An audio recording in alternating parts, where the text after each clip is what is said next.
Well, what's up, Guardians? Welcome to episode 362 of Guardian Down Roundtable. In our podcast, we talk about topics and news that impact our gaming hobby, all while keeping the focus on our community. We're the podcast that invites a rotating list of guest co-hosts every week from our community to the table. We go live every Thursday, 9 p.m. Eastern on my Todd the Gator YouTube and Twitch channels, as well as our Discord live stage. Hello, Discord live stage. How you doing? Once a month, we invite new members from our Discord community to pull up a chair and share their gaming story with us. This week, it is just Kingsley and I. We're just kind of just chilling out this week. In fact, the next couple of weeks we'll have maybe a returning guest co-host coming in, but every now and then we just want to sit back and talk, just the two of us. Just the two of us. Anyway. It really is just us. Discord isn't even saying hi right now. Yeah. All of a sudden they got quiet. Probably the audio is not working. Who knows? Technology. But we don't even know if we'll have a show tonight. We don't. We're just going to wing it tonight, guys. Sorry. We are a live video show, though. We do have an audio version available every Monday morning, 12:01 a.m. Eastern time. We love our live shows, though. We love interacting with our live chat tonight. So if you have some feedback on tonight, and I reckon some of you might, chime in the chat, in the live chat, and we'll be sure to possibly even read your comment out alive in the show. So jump in, give us your input, and let's get started by saying hello to my co-host, Mr. Kingsley Mack, from the great state of Utah, where there's fires, I guess, raging right now. Kingsley, what the hell's going on, man? You're going to say the great state of Utah. I was going to say Ohio because I love saying Ohio and everybody rolls their eyes. What's wrong with Ohio? I get it. Never seen so much hate for Ohio. Shit. But anyways, Utah is crazy right now. When you hear about wildfires, they can be anywhere. They can be in Utah, but most people think of them usually in like Colorado or California. Yeah. But boy, right now we have the worst. We have the biggest wildfire in the nation in Utah. I mean, and that's just one in the state. There's like several going on, but they're not all that big. And depending on the day and the breeze, like today got a little bit better because a breeze came through and we got a couple small patches of thunderstorms. But yesterday it looked like we were living in Dune land, basically, where like, the sky's all hazy and it doesn't smell like as strong. It never necessarily smells like you're literally next to a campfire or like standing in smoke, literally. Yeah. But since there's that haze around, it's just like 50% there and you're still kind of like, this is gross. How do you live in the city? How do you go to work and stuff when it's just like smoke? Aren't you worried about breathing that in?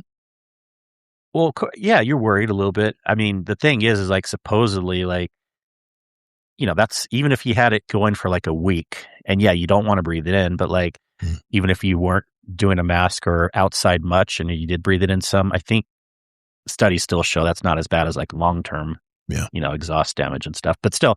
Regardless, it is annoying and gross, and you don't want to be outside, and you don't want wildfires. And because of that, people are even on board this year of kind of banning fireworks and stuff. So we'll see how that goes. But damn, it's crazy. Hey, you were telling me that before the show that no firework usage, only the pro shows in Utah, other than professional shows. I got you, man. I guess it's such a tinderbox here right now, but this is a little early this year too. You have like tornado season stuff. We actually have fire season, and it kind of goes generally it's more like July is the earliest, and then usually August is kind of the average where the biggest fire season is, and then it kind of dips by September. But anyways, we're seeing like that number like even in June and July. I feel like July will be the big one instead of August, so it's gone up a whole month. Speaking of weather, Florida we're basically in hell right now. It was 98 on Tuesday, 96 yesterday. Today was like 94, 95. No, I mean, maybe a little brush with an afternoon rainstorm to cool things off, and thank goodness. But it's been a total heat wave here in Florida. In fact, I was doing a termite job on Tuesday, right when it was 98 degrees out. I had one of those portable DeWalt fans with the 20-volt batteries in it. I went through 4 of them. I carried that damn thing everywhere with me. I had to handle, and it was just sitting there blowing on me all day because my customer was out there in a little lawn chair. I'm like not used to having an audience when I'm doing a termite treatment on a house, but she was sitting out there saying, I'm just concerned for you. I want to make sure you're not going to pass out on my property. I'm like, oh, don't worry. I've done this for a long time. I'll make sure if I feel overwhelmed, I'll You old take a is break. what she's saying? No. Well, I am old. Yeah, I'm now even older since my birthday is come and gone. But yeah, it's just crazy hot right now, and it's June, man. It's not even July. It's not even September, August. Those are the months it's going to get crazy. Yeah, and it doesn't even, and the heat's a big issue too, but honestly, you can even have bad wildfires when it's in the 70s if it's super dry, which if it's dry, yeah, definitely. Yeah. We're good there. We haven't been too hot, but yeah. We've been getting the afternoon sea breeze rain showers. That's what we get in Central Florida. We get the east and west sea breezes. We're going to do a little weather education in Florida today, guys. You have the eastern I don't know which way I'm looking here, but the eastern sea breeze and the western sea breeze, and they come across the state, and where they collide is usually the I-4 corridor.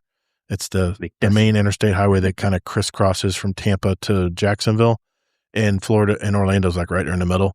And the rain just seems to, boom, hit right there on the I-4 corridor, they call it, and we get the nastiest thunderstorms. We'll get 50, 60-mile-an-hour winds blushing through, little microbursts and stuff. And the lightning, of course, we're the lightning capital of the world, so lightning is always a problem. But like they're fighting. You just got to have rival wind gangs in Florida. Well, that's the thing. East or west, somebody wins. And usually whoever wins, that's where the showers erupt. Like if the east, stay with me, guys, stay with me. If the western sea breeze is stronger, it'll actually push past the I-4 corridor and you'll get rain like right east, like Melbourne and like along the beaches and stuff. That's where you'll get the rain. But if the eastern sea breeze is stronger, then it'll get rain like right over Orlando and maybe even toward Tampa and stuff. So that's pretty much summer Florida weather in a nutshell. Is one way better or worse for the tornadoes? Or they only come from the east, right? Or tornadoes really, God, I better knock on wood. They can come from the west, right? They can loop around the Gulf, right? Tornadoes, we get a lot of tornado activity in Florida, but it's nothing like what you guys get in the Midwest. It's not the giant tornadoes. We get little spouts and... Sorry, I meant to say, hurricanes. Oh, sorry. Hurricanes. Oh, hurricanes. Yeah, supposedly, and I'm going to knock on wood again. Really me. They're saying this is going to be the quietest hurricane season like in a long time because of the super El Nino. Yes. Whatever that means. Yeah. And actually, I think El Nino in general sounds like it benefits the U.S. because we have more of a chance of getting moisture in the West. Yep. And you have less of a chance of getting the hurricanes. Everyone's happy. Rodimus, I will trade you that for lake effect snow. Yeah, and you guys get that shit in July, Rodimus. What the hell? Effect. That's the weirdest weather up in Michigan, man. I don't get it. I do not get Michigan. I was up there in July. It was freaking ice on the ground. Like, what is going on here? Where am I in Norway? What the hell is this?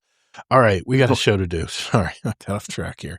It's going to be that kind of show tonight, guys. Yep. It's not going to be as long a show tonight because I did interview a new member this last Saturday, Ghost Reaper 362.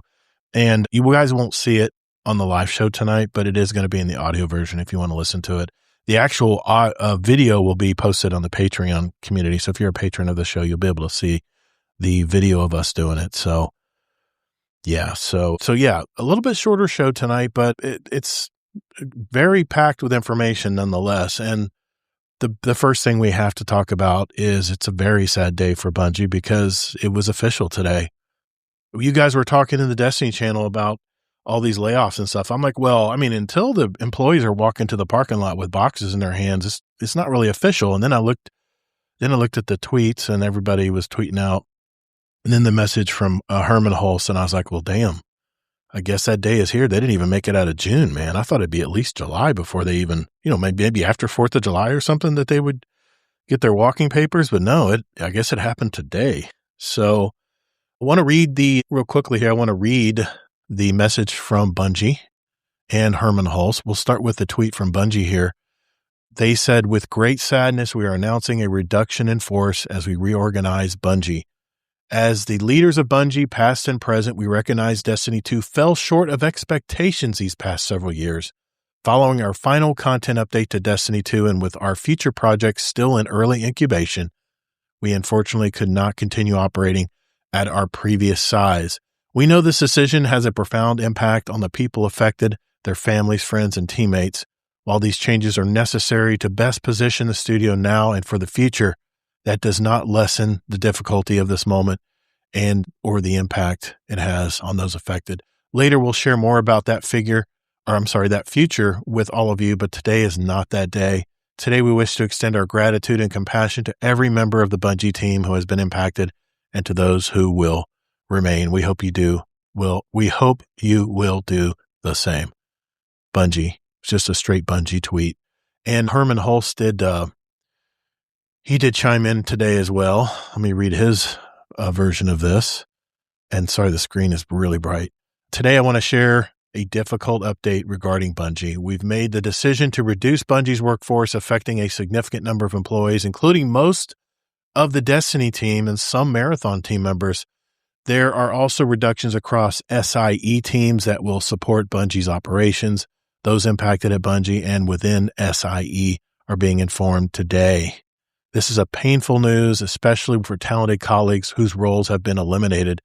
This decision was made only after extensive discussion and careful consideration, and I want to provide you some context on how we arrived here.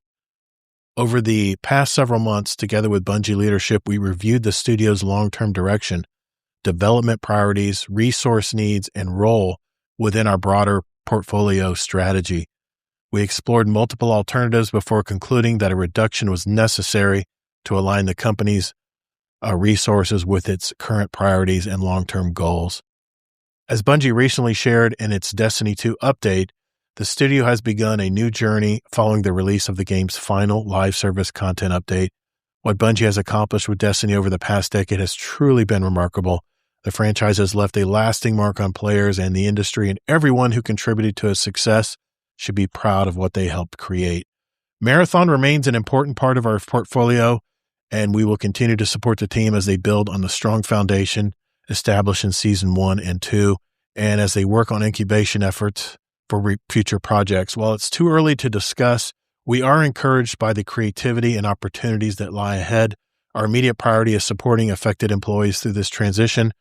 We are providing transition support and, where possible, working to identify opportunities across SIE and the global network of studios. I want to sincerely thank every employee for their hard work, creativity, and contributions to Bungie, SIE, and the broader gaming community. I know that today's news is deeply difficult, not only for those leaving, but for those colleagues and friends that remain.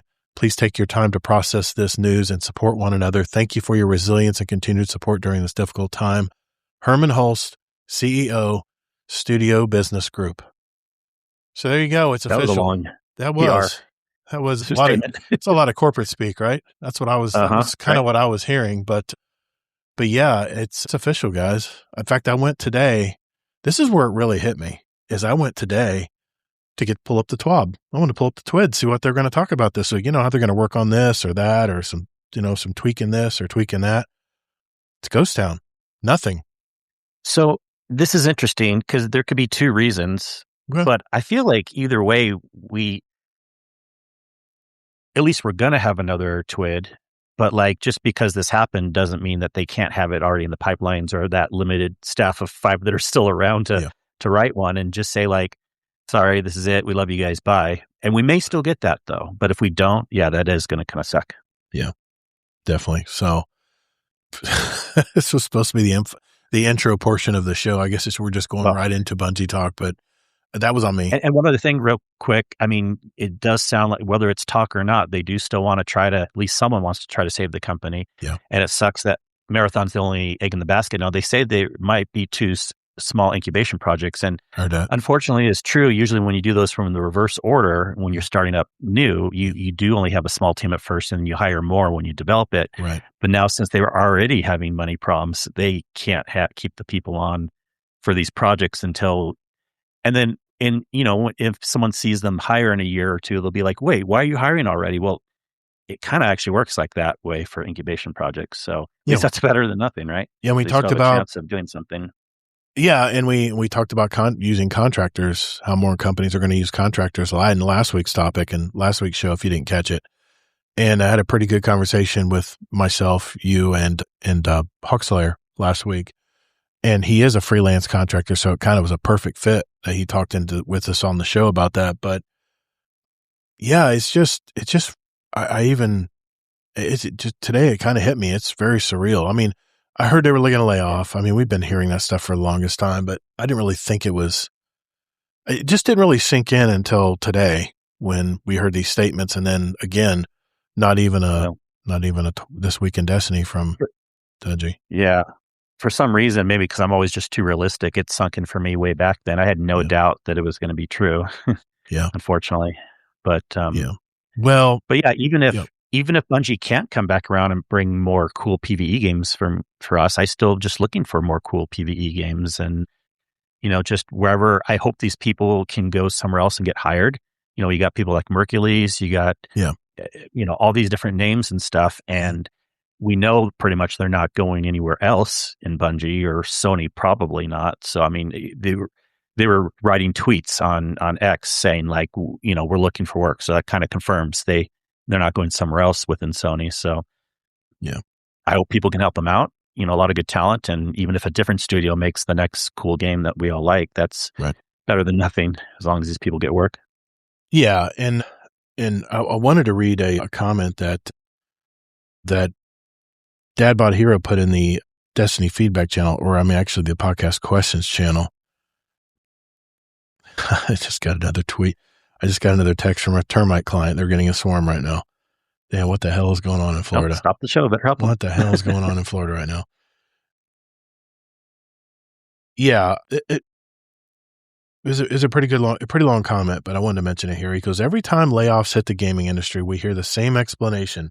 The game fell short of expectations, but here's the question nobody in leadership ever seems to answer. Who set those expectations? Was it the developers, the artists, the designers, the community managers, or was it Sony executives staring at spreadsheets, chasing impossible growth targets, and comparing every game to unrealistic metrics that no live service title can ever sustain forever? Let's not forget that Bungie reportedly pitched multiple ideas and projects that were turned down. These decisions weren't made by the people building the game. They were made at the executive level. Now, a 33-year-old studio with decades of history is paying the price. The people who poured years of their lives into Destiny are the ones packing up their desk, while the executives who approved their budgets rejected the pitches and demanded endless growth continue collecting paychecks. That's backwards. The gaming industry has become obsessed with infinite growth. During the COVID boom, companies convinced themselves those player numbers and spending habits would last forever. They built business plans around the extraordinary moment in time, and now reality has caught up. The gaming industry is losing sight of what it made it special. The rich continue chasing bigger profits, and the people doing the work are left paying the price. Instead of accepting that the market normalized, they cut the people actually making the games.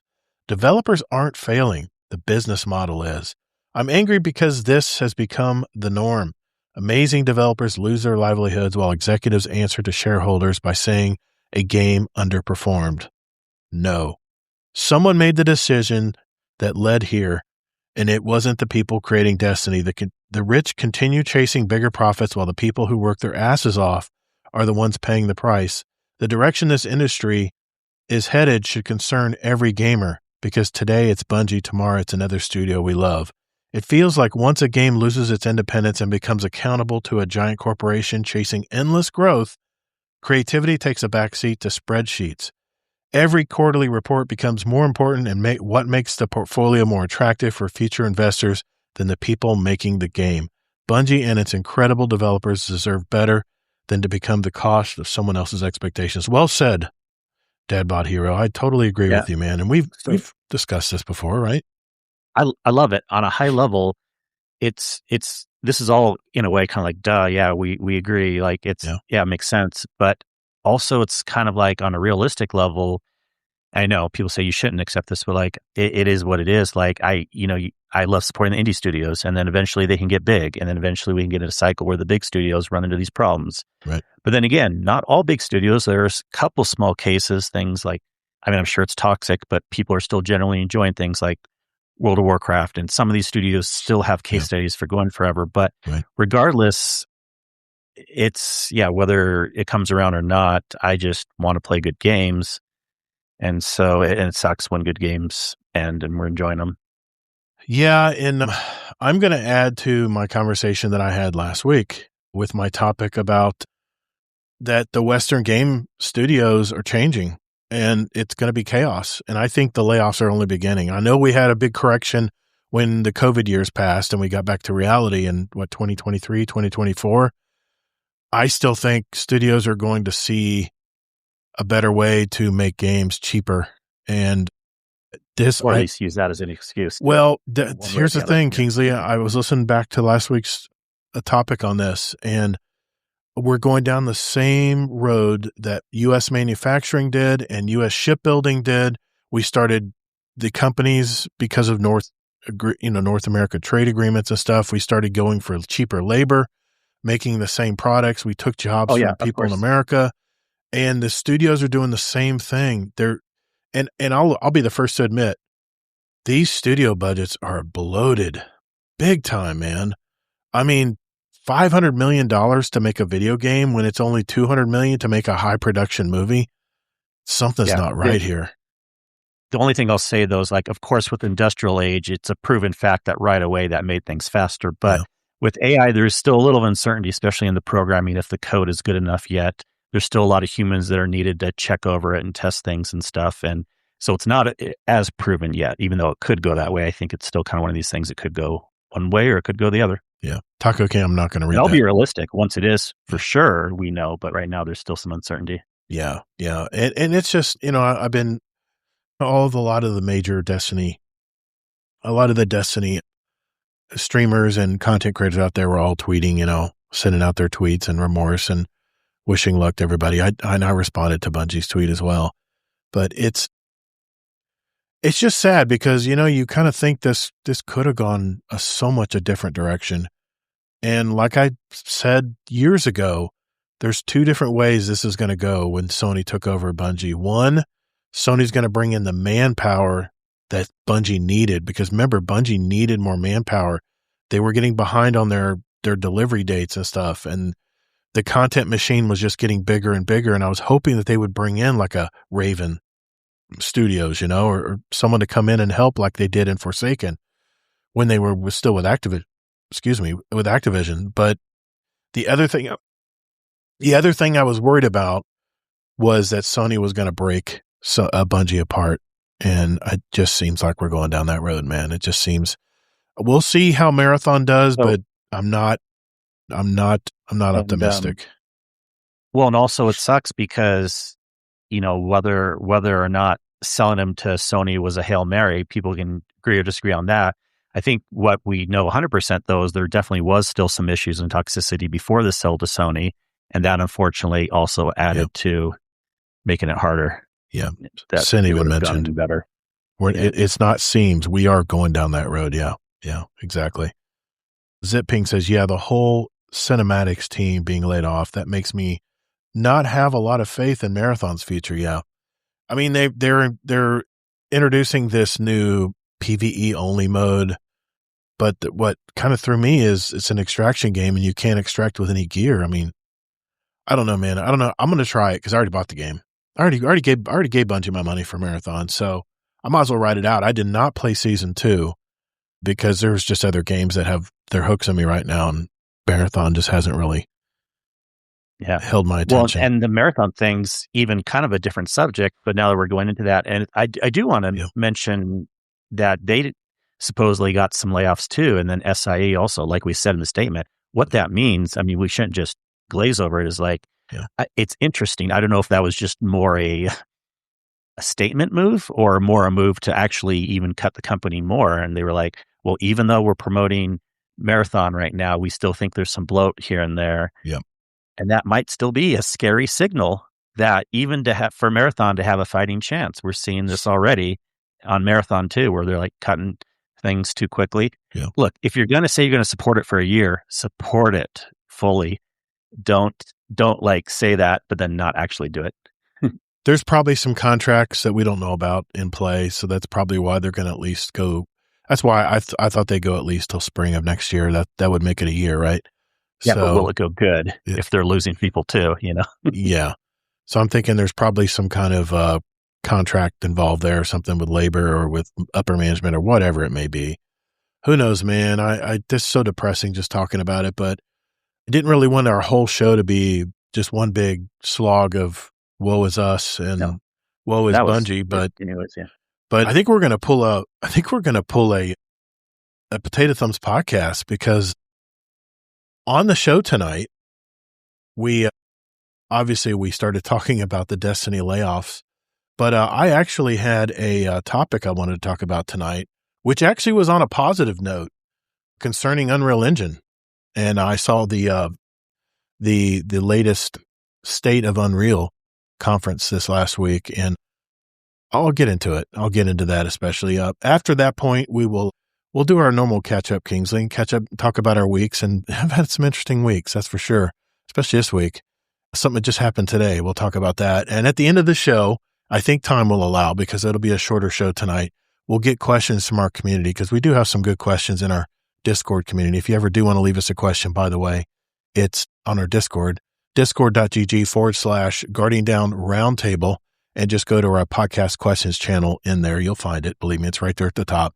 And enter a question, whether it's a Destiny question or a non-Destiny question, and we'll be sure to answer it on the show. So if you do have a question for us tonight you want us to read out, you guys live in chat right now, throw it in our podcast questions channel, and we'll look at that toward the end of the show tonight. And if there's questions in there, we'll read it out aloud.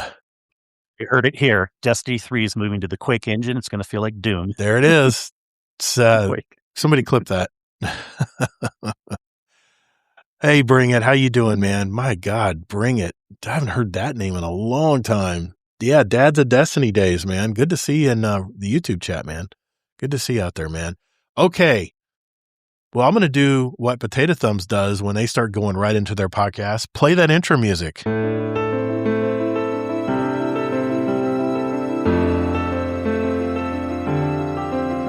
We're a weekly gaming podcast where our mission is simple: to bring to light and discuss topics that have an impact on our gaming hobby, and at the same time, highlighting our diverse gamer community, also remaining dedicated to our origins. Guardian down. Join me, Todd the Gator, and my co-host Kingsley Mack as we invite a rotating list of guest co-hosts every week to join us at the Guardian Down Roundtable. And now, let's get to it. All right, we're going right into our topic for the show tonight, and Kingsley actually is going to add to this a little bit later. He has some stuff he wanted to mention as well, kind of tying in with what I'm going to talk about tonight, but I want to kind of go on a little happier note this week. I was watching the State of Unreal, which is a live stream on YouTube. It talks about the game's engine, the Unreal Engine, and its new updates, and some of the engineers from Unreal spoke about it. And without getting too nerdy here, this is probably going to be the most nerdy I get on a podcast. Let's face it. I mean, I'm quickly getting out beyond my shoes here when it comes to knowledge and game development. But I wanted to share some key points that I got from the conference, and more importantly, what that means for us, the gamers. First, the main theme of this new update was reducing friction. That was the theme of the whole thing this year. And when they say reducing friction, they mean across the engine and moving many key features to a production-ready state. They have these new experimental tools, which they demonstrated throughout the live stream. While there are way too many tools to list, I just want to discuss the major ones here. The first one was the performance and rendering of games on whatever platform is going to be significantly reduced, especially on PCs and Switch 2. That's the two they mentioned by name. Things like lighting and shader optimization are going to be much more efficient and can make games much more optimized overall, meaning they can be played on on older devices or more devices out there. The shader optimization systems that they're talking about have already benefited Fortnite. And Tim Sweeney even spoke about this, that it reduced their shader count by 68%. I mean, I don't know what that means exactly, but hey, whatever makes games easier to play, whatever reducing shader count, whatever, that's a win in my book. So right off the bat, that's what they talked about, is how they're going to have things more production ready, where it could be much more optimized. And I have a feeling there's probably some AI tools in there as well. And the second thing they talked about was world building and animation has new experimental tools like mesh terrain, procedural vegetation editor, and meta-human enhancements. In basic terms, what this means is building a game world used to take months. Now it's going to take days, and adjustments to anything in the game anything in the game world that you are tweaking or trying to move or turn around or anything, they're going to be automatically reprogrammed on the fly. So game devs are going to have so much creativity to play around with the scenery and about worrying, not having to worry about, sending it back to the programmers and spend weeks to adjust for it. This is kind of exactly what I've been hoping for in game design. I mean, give all the creatives all the options to flex without getting bogged down in program language. All right, I just want to play this in the background, but this is a new game called No Law. And he's talking about all of the different things. These are the people behind the Ascent. I played this game, by the way. I played the Ascent. I played this game right here with my son. And it was a pretty flawless game. It ran very well, but they're talking about as I'm playing this right here, they're talking about they're going to have more realistic humans. Usually in the past, they would program just the heads, but you're going to have more realistic humans, including their bodies. And you're going to have, when you're moving plants or vegetation in video games, you're going to have biologically accurate vegetation, which I can appreciate as a plant lover myself. I hate looking in a video game and saying, what the hell kind of plant is that? It looks like some kind of mixture of something. So it's going to be very accurate, to whatever the game world is, even if it's fictional, which is kind of cool. The AI integration is now here. A new experimental model context protocol called MCP. This is a plugin that allows devs to connect AI models like their Claude, their Gemini directly into their projects. Again, I think this is going to really speed up game development even better.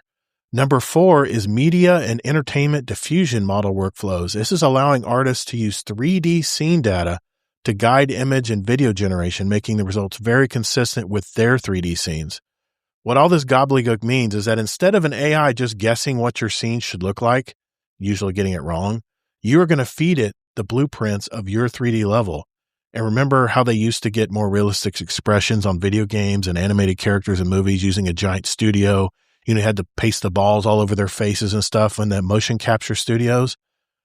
With this system, with this plugin, you can do this with your phone. This is crazy, man. This makes a smaller studio who can't afford to go into a motion capture situation and pay all those expensive, fees to use those studios and even setting that stuff up, even have the computing power to even do that stuff with multiple cameras and angles and stuff. Now the AI model built into this is going to understand the geometry of your scene.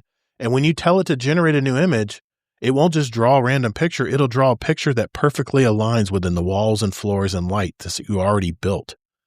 So the result, you can take a rough, ugly 3D scene that you blocked out in 5 minutes and use AI to paint over it, making it look hyper realistic. I mean, you can do a high budget film shot while keeping the perspective and the layout exactly the same. It's like giving an AI artist a sketch and telling them, color this in, but don't move any of the lines. So this Unreal Engine update 5.8 is already out for anyone to use. I think it's freeware. I think it's available to any developers out there who are making games. But they also stated that they had a vision for the next generation of Unreal Engine. This is Unreal Engine 6. And before I get into that, Kingsley, you had something you wanted to mention as far as optimization of games and stuff. I know it's very nerdy tonight. This is very unusual for me. I'm not usually this technical and stuff. I feel like I'm on one of Kingsley's technical podcasts. But yeah, this is where you wanted to mention something while we were talking about Unreal Engine 5.8 here. Yeah. So it kind of has very interesting tie-ins too. And I don't know if it's necessarily related, but this would be a third tie-in if it's somehow they plan the timing with Unreal Engine 5.8 also. But what a lot of people are speculating is they did actually plan the timing with the Steam Machine, which I guess that's a whole other topic too. We know pricing and stuff, but AMD Radeon, they make the cards for PlayStations. They make the cards for the Steam Machine. They make the cards that I like having in a PC. Everyone's always like NVIDIA, but like if you know what you're looking for in the specs, you can get Radeon cards way cheaper. Yeah. And they introduced a newer technology of their FSR, which competes with DLSS. And, typically in the past, it didn't compete very well. Right. But everyone agrees that FSR 4 is amazing and it's more optimized than even DLSS. But the thing about FSR 4 is they were only allowing it on their newest series cards, the 9000 cards. Well, they did an unprecedented move. I could never see NVIDIA doing this, but maybe I'm being cynical now, maybe because they didn't sell as many of those cards yet. But anyways, they are backporting the FSR 4 to their older cards too. their 7,000 series, even some of their 6,000 series. And I have a 7,800, which is a 7,000 series, which is a really good card. It's a few years old now, but I can do 4K just depending on the game, how advanced it is or not. But anyways, I tested this out. It came out for my card just a couple days ago. And I tested in Cyberpunk because, that game you can I saw you playing it. Bring the numbers way up. I mean, I was already playing Cyberpunk, but I definitely wanted to try with the update because I've been able to do lower to medium resolution 4K and kind of average about 90 to 120 frames. I'm like, okay, that's a sweet spot for me. But I put the new update on, the FSR4 that came in the latest driver, and I was able to actually move all my 4K settings up to high. And I get maybe 5 to 10 less FPS in a couple areas, but in a lot of other areas, it was the exact same. So I instantly, for free, got better graphical resolution just from this update that came out this last week. Jeez, man, that is crazy. You don't have to buy anything physically. You just updated it in the card, huh? Yep. Wow. Is that new? Well, that seems kind of like next level, man. Is that normal for things like that to happen? Well, you do get more benefits still. This new software that just came out, the version on the higher end card, but the base benefit, which is the most of the benefit everyone wants anyways, they introduced the lower level cards, and it really is quite amazing. It's like a little magical getting better resolution and FPS now for free, Wow. Well, what they're showing on screen here is for your audio listeners, they're map building, and they're doing it in real time here. And they're using physical assets that they own, like digital assets that they own, and they're plugging them in to Gemini and Claude or whatever. And with these new, this is the MCP server they're talking about, how they can just move stuff on the fly. And they're showing building a city here and how they move the street over 5 blocks or something, and the buildings automatically repopulate with just everything's just already in place. The server is just learning from assets that have been introduced, and it's just putting it all together like on the fly. And what would take like a month for programmers to put all together to make, I'm sure they would do that in days. I'm sure what they're talking about doing there in days, once you set up your physical, your digital assets and stuff and plug them in and start playing around with all this stuff. This just kind of blew me away, man. And I have been, everybody knows I'm a big fan of Ready Player One. And there's some stuff that they talked about here, which, gang, I think we're heading that direction. I mean, a lot sooner than I was expecting. And now before you start throwing fruit at me, I want to read about their vision for Unreal Engine 6, which doesn't come out, by the way. It comes out in beta form, I think, in end of next year, late 2027. So we're a good year and a half away from this being released. But listen to this. Well, it's a beta. Yeah. For most people, it'll be mid 2028. Yes, it is a beta. I did mention that. Yeah, it's just a beta. So it'll be just for people that are maybe highly advanced and know how to jump in here and start testing it and seeing what it can do. But the big theme with Unreal Engine 6 is the merge. Currently, there's 2 ways. If you build a game in Unreal, there's one way in Unreal Engine 5, you can build a high-end standalone game like Gears of War that you distribute on your own through a console stores or PC storefronts or whatever. Or the other way is you build a game specifically to exist inside the massive Fortnite world, which currently has 80 million players playing it. Now, Tim Sweeney was all big on this because he loves everything to be envisioned into Fortnite. I guess he's wanting to conquer the world. I don't know, man. But here's the vision. These two will become one. You will have a single editor where you can build a project and decide where it goes. It could be a standalone game. It can be a published game inside Fortnite. Like, they're doing Guitar Hero and things built into the game that you can play. If you're playing Fortnite, you can go play a lot of these side games that are in there already. Or it can be published into any other ecosystem created by other developers. Think about that. You basically can build your game and put it inside other people's games. How freaking awesome is that? I mean, can you imagine if Marathon now let's just play hypothetical here, okay? Say there is a Destiny 3 in 6 or 8 years.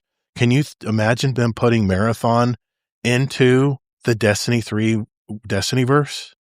That's what we're talking about here, guys. Not it being a separate game. Go ahead. Marathon into Destiny 3 or Destiny 3 into a marathon. Yeah, either or there. That's for sure. But here's the thing. I mean, it's the content fault. They'll bring everything back. I'm telling you, here's the thing though, and I'll get to that part too. Tim Sweeney has said the biggest problem, the reason big games are failing these days is because you can't bring your friends with you to the new game, right? You're playing Division 2 right now, right, Kingsley? Well, you have to coax me to go in there and play the game with you. It's not crossplay yet, but let's just assume it was already, okay? And I could jump in on my PS5 and go join your group and play. What they're saying here is you can bring the game into the other game. That's just wild to me, man. That is just wild to me. The second thing, the second vision they had for Unreal Engine 6 is build it once, ship it anywhere.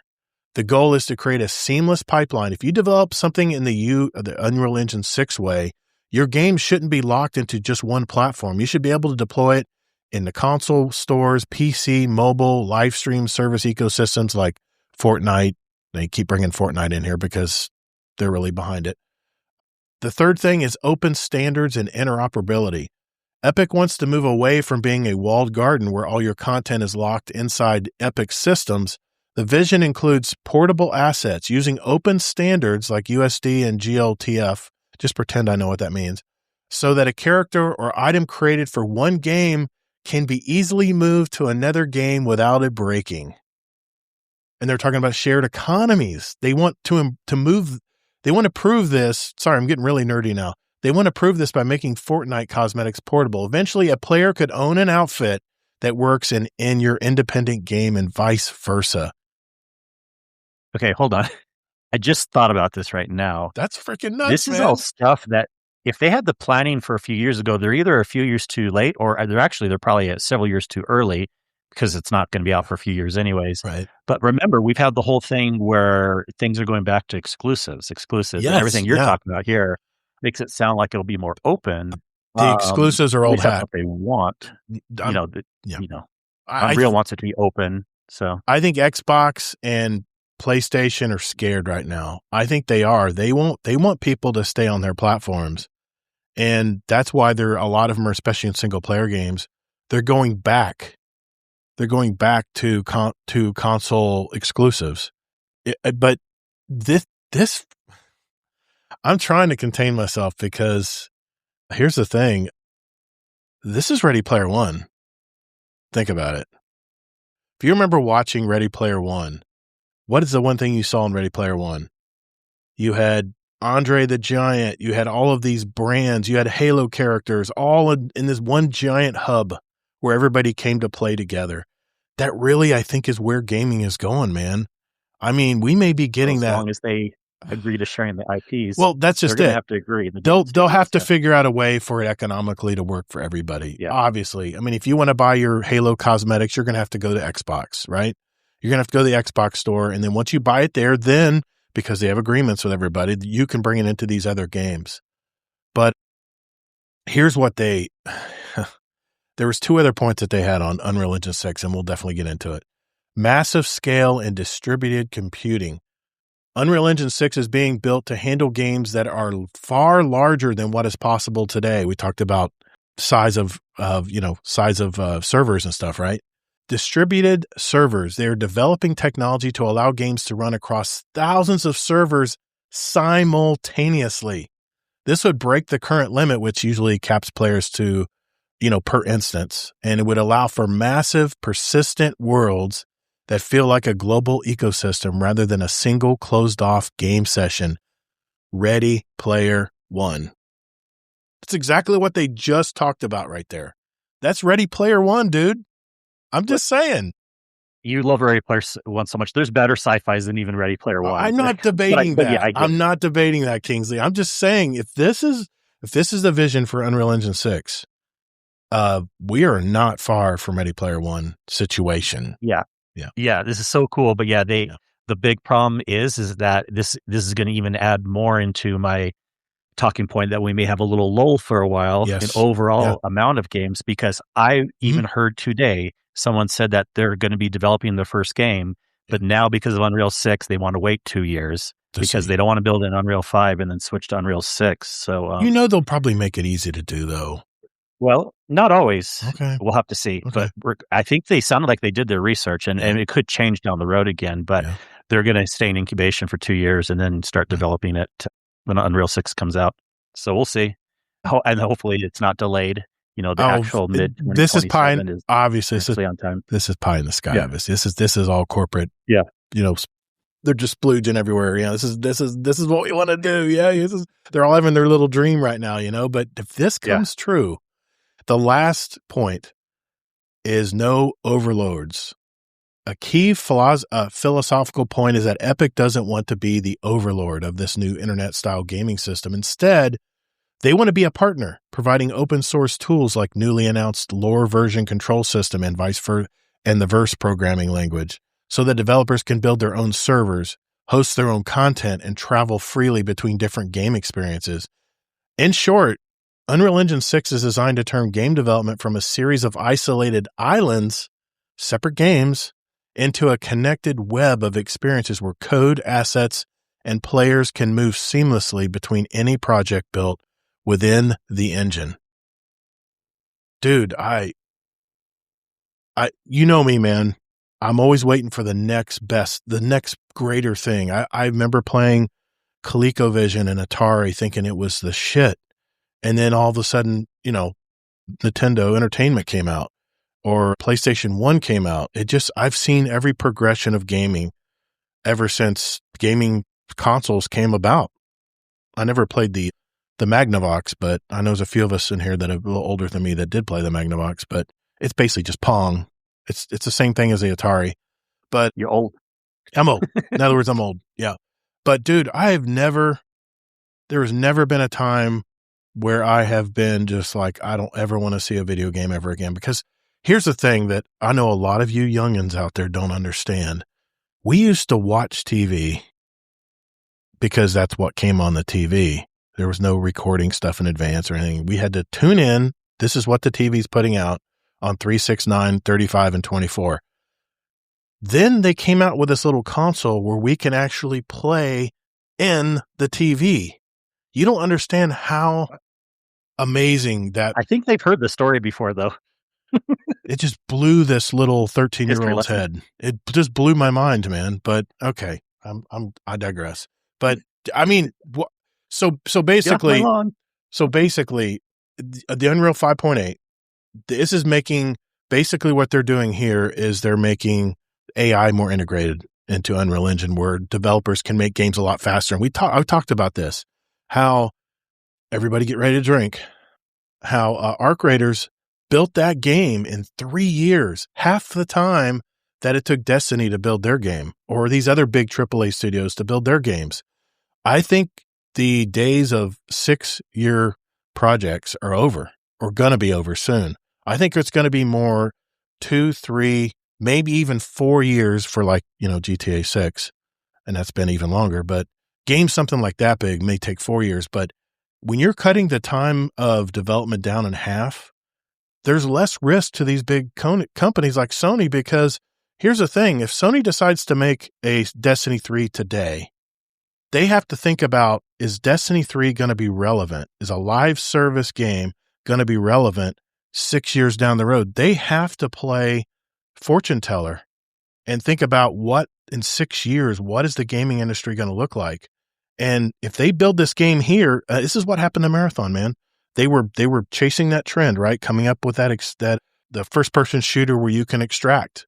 The games already did this, and they were trend chasing and said, "Hey, we can do this too, but we can give it the Destiny feel." Well, the problem is it got changed around so many times that by the time it was released last year, those types of games have already become old hat. So I think this is what Sony is seeing right now, going back, tying it all the way into the Bungie layoffs and stuff. This is what Sony sees. They see that in 2026, is a Destiny 3 going to be relevant in 2032? That's that's what Sony's and these big developers got to think about. But if they can do it in 3 years, that lessens a lot of the risk. And if Unreal Engine, just for an instance, Unreal Engine 5.8, and it's going to get, this technology will eventually, like Mercedes, all the technology will trickle down into our mainstream cars. It'll trickle down into all the mainstream engines out there that are running video games. Before you know it, they'll all be doing this stuff. But Unreal's the first guys putting this out. So Unreal 5.8, they're making things a lot easier to put your assets in the Claude, have Claude run around and move stuff around for you on the fly where you don't have to worry about programmers rebooting stuff and et cetera, et cetera. That's what takes a lot of time. That's why it takes months to make a gaming world versus days. Dude, that right there is a win. But if you look at Unreal Engine 6, their thing being that you can merge everybody's games into one hub, one big giant platform. I don't know what else, if it's not Ready Player One, what is it then? That's the closest you're going to get, because bringing your friends, that's the problem. And that's the reason our community is so great, is because when we play other games, we're able to bring other friends along with us, but they still have to buy the game. They have to make sure it's on the platform that you're playing on if it's not crossplay. And there's just so many roadblocks, or so many things so many hoops they have to jump through to play the game with you. But if this actually happens with Unreal Engine 6, that will never be a problem ever again. I mean, all right, I'm off my pulpit now. We'll just have the bigger problem of everything's too expensive these days. I mean, game prices aren't coming down, unfortunately, even if they're going to build them in 3 years. GTA 6, $80 and $100. And hardware keeps going up all the time. So we're kind of in a bad situation with all that. We talked about RAM prices and stuff and video cards and stuff, but you talked, I think it was one of your topics, is they were using AI integrations to actually bypass a lot of that stuff. And I don't know, I'm not technical, but I think there was a workaround, right, with some AI systems. I'm not super AI tonight. I'm just saying. Some people are claiming that you can get away with using a little bit less RAM because there's just ways that they're optimizing the swap and everything like that for computers to work faster when they don't have as much actual RAM. And, the newer chips, especially through Apple, like ARM chips and things like that, are so fast, they're closer to the speed of a RAM chip anyway. So things kind of work out, but I mean, the storage and all that, but it's still, AI can't do as much on the hardware side as quickly for sure. Okay. So, I don't see prices really coming down, because again, it's the same thing on the software side. Even if, prices may come down some, but I think the overall thing would not go down that much, right? It's like, the RAM component chips are going down, but do you really see Xbox and Sony lowering their price? No, they're going to keep it at that base new level, right? Do they ever lower? I don't know, man. I think this is temporary. I don't think they do. I think this is temporary, Kingsley, the prices. I think you actually think consoles will go down. I'm not talking about the RAM, but consoles themselves. See, but here's my question. Will we even need a console down the road? If Unreal Engine 6 does what they're saying here, we're not going to need a console anymore, dude. We'll just log in. Now, granted, in order to get to official, if you're just streaming it, we still have the internet problem these days. Well, that absolutely. It's not good enough for doing that type of stuff. And we're behind a lot of the world too. The United States is, as far as that tech. But and we got a lot of rural areas. I mean, let's face it, we have a lot more area to cover than in Europe. But yeah, I think it's cool technology. I was just doing a side point. Okay, gaming hardware is a side point, a different point. Yeah.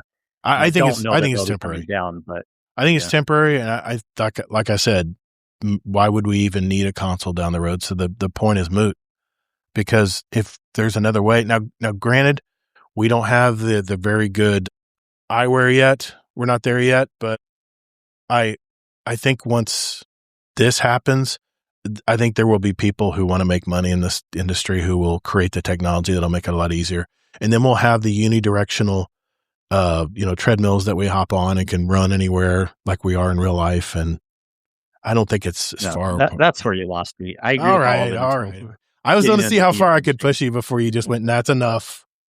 Enough with this. Okay. But the actual technology does sound cool for what it'll do to game development. I mean, they already make a unidirectional gaming treadmill right now, but it's just so expensive. Oh, sure. $20,000. Well, people like that. Exactly. And then there again, it only plays like limited games like Call of Duty or something. So just some comments here before we move on.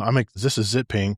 I'm excited for improvements to enemy AI for things like Ghost Recon, Call of Duty, Battlefield, etc. Have a trained enemy force that has dynamic responses to your tactics. Oh, hell yeah, dude. Could even have those AI parent nodes that could act like a Battlefield commander in instructing the individual branching squad AI and then troop AIs. I used to love playing commander mode in Battlefield 4. Best thing they ever made for that game. I'd be sitting in my bed with my, I couldn't game. So I was sitting in my bed with my tablet, instructing everybody where to go and to hear everybody confirm your orders and stuff. And you get points for it towards your character progression. So that was such a cool idea. Way ahead of their time there. Amazing Taco King. I feel like this type of AI integration will violate of a lot of NDA and industry secret clauses. That is another aspect we haven't talked about. Yeah. A lot of comments here. Do I drink more if you mention Arc Raiders or showing your age? I think Arc Raiders was the comment. Yeah, phrase. Arc Raiders is the thing right now. It's the yeah. But you've slowed down a little bit in the last couple episodes. We'll see if that one's worth doing. I'm still playing. I'm playing last night. Okay, but mentioning it, you're slowing down a little bit. Yeah, I mean, it's there's a lull in there's a lull in content right now. They're game again. It's that game, I forgot what we were talking about. It was that game by Embark Studios. You know the one. I don't play it. What's it called? It's called Arc Raiders. All right. No, I just had to share that because when I always like seeing the future of video games. And when I heard all of this from the State of Unreal this week, I was just blown away. And, I don't know. I haven't watched enough of these things to know if this stuff actually comes true. But the fact that they're already thinking about it. And let's face it, that is a problem right now with AAA games is you can't bring your friends along with you. I mean, let's say you are playing Division 2 and we just wanted to join your game and hang out with you and we just jumped in, but we got our Destiny gear on. We have our Destiny weapons and stuff on. I don't know. It'd be kind of cool. I don't know. It'd be kind of cool to do something like that. To the other game. Yeah, exactly. What's I'm confused what we're worried about. I don't know. But I mean, we could meet you at the hub, maybe not in the actual game because that would break it. But logging into another game, yeah. But we would meet you at the hub. Cool to have a seamless fire team. Yeah, we'd meet you at the hub and say, "Hey, what are you guys playing tonight?" Just like you were meeting at a local bar or something. With your friends locally. You just want to be beamed up like Star Trek. I don't. No, I don't. Believe me, I want to have my time where I log in and do what I want to do in gaming, and then I'm off to the real world. I'm not one of these people who just live online all day. I don't. That's not me. No. I mean, the ability to teleport your body around sounds fun from one game to another. I got you there. All right. Thanks for indulging me at least, chat and Kingsley. Let's move on. Let's catch up and talk about what's been going on in our lives this week, but we'll do that right after this. Hey, Guardians, even though we're now the new Guardian Down Roundtable, all the ways you can contact us are the same. Just go to guardiandowncast.com where you can email us, write us a review, send us a voicemail that we might air on the show, by the way, and even listen to past episodes where you can also search for a particular guest of the show. I use this every week to find past episodes that our guest roundtablers are from, so you can go back and hear them and hear their story. guardiandowncast.com. All right. This is the part of the show where we just catch up, kind of talk about what's been good, what we've been doing this week. You know what? I'll start out this week, Kingsley. I know you always make you start out first. I'll start out this week. It's I've been playing Arc Raiders, and there's a new project right now. They dropped a new project a couple weeks ago, and I've been trying to collect stuff to build that up. But otherwise, yeah, I've been playing Destiny 2. I mean, we played the first level Pantheon, got through it pretty quickly. We're definitely getting better at it. Ronan wasn't there last week, so we brought him along so he could get the experience out of the way, and of course did beautifully. Then we tried the next level. I don't know how they call this, but the part 2 Morgoth. Pantheon. Morgoth. First one's Callus reprised, I think, and then Morgoth reimagined or something. I forget the exact word, but and we got through Morgoth pretty quickly. We learned it. Not Morgoth, War Priest. The name of the Pantheon. War Priest, yeah. War Priest. And it was fun. The way I was really, dude, that was a lot of fun. They combined totems and the War Priest battle into one singular activity. And I thought that was Yeah. amazing how they did that, man. I was impressed. It really is brilliant. It I was. have to talk about it some too. I have to. It's like being a raid lover, and I love Kingsfall as it is, but like it's just so brilliant combining those two things together, and it forces everyone to play more on the fly. So you're not doing this typical thing like I just like to do plates or I just like to do knights. You know, you have to do everything. You have to, even during DPS, if you have the most Deathsinger stacks, you should be the one that break off and get the knights. You know, it just really keeps it fun and on the fly. Yeah. I like I said, it was, I don't know. I thought it was a lot of fun. I was very impressed in how they put it all together. Once we figured it out, because we played the raid several times, we immediately said, oh, okay, this is how they're doing it. And once we got it down, boom, we were good. It took a few tries, but we got it done. I love this, man. It almost feels like a brand new raid to me. It really does.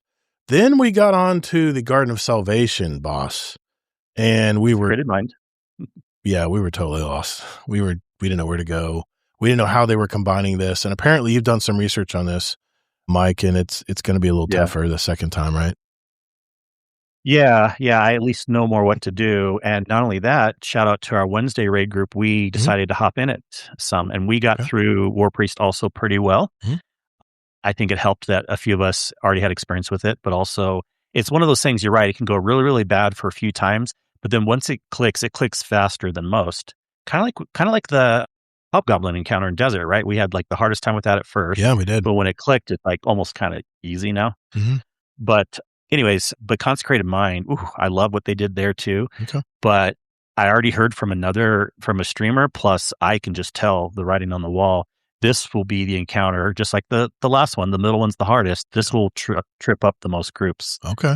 Because everyone has to do eyes solo at times, many times, and you do it perfectly. The way the timing is spaced out, it's hard to recover if 1-2 people start dying from that.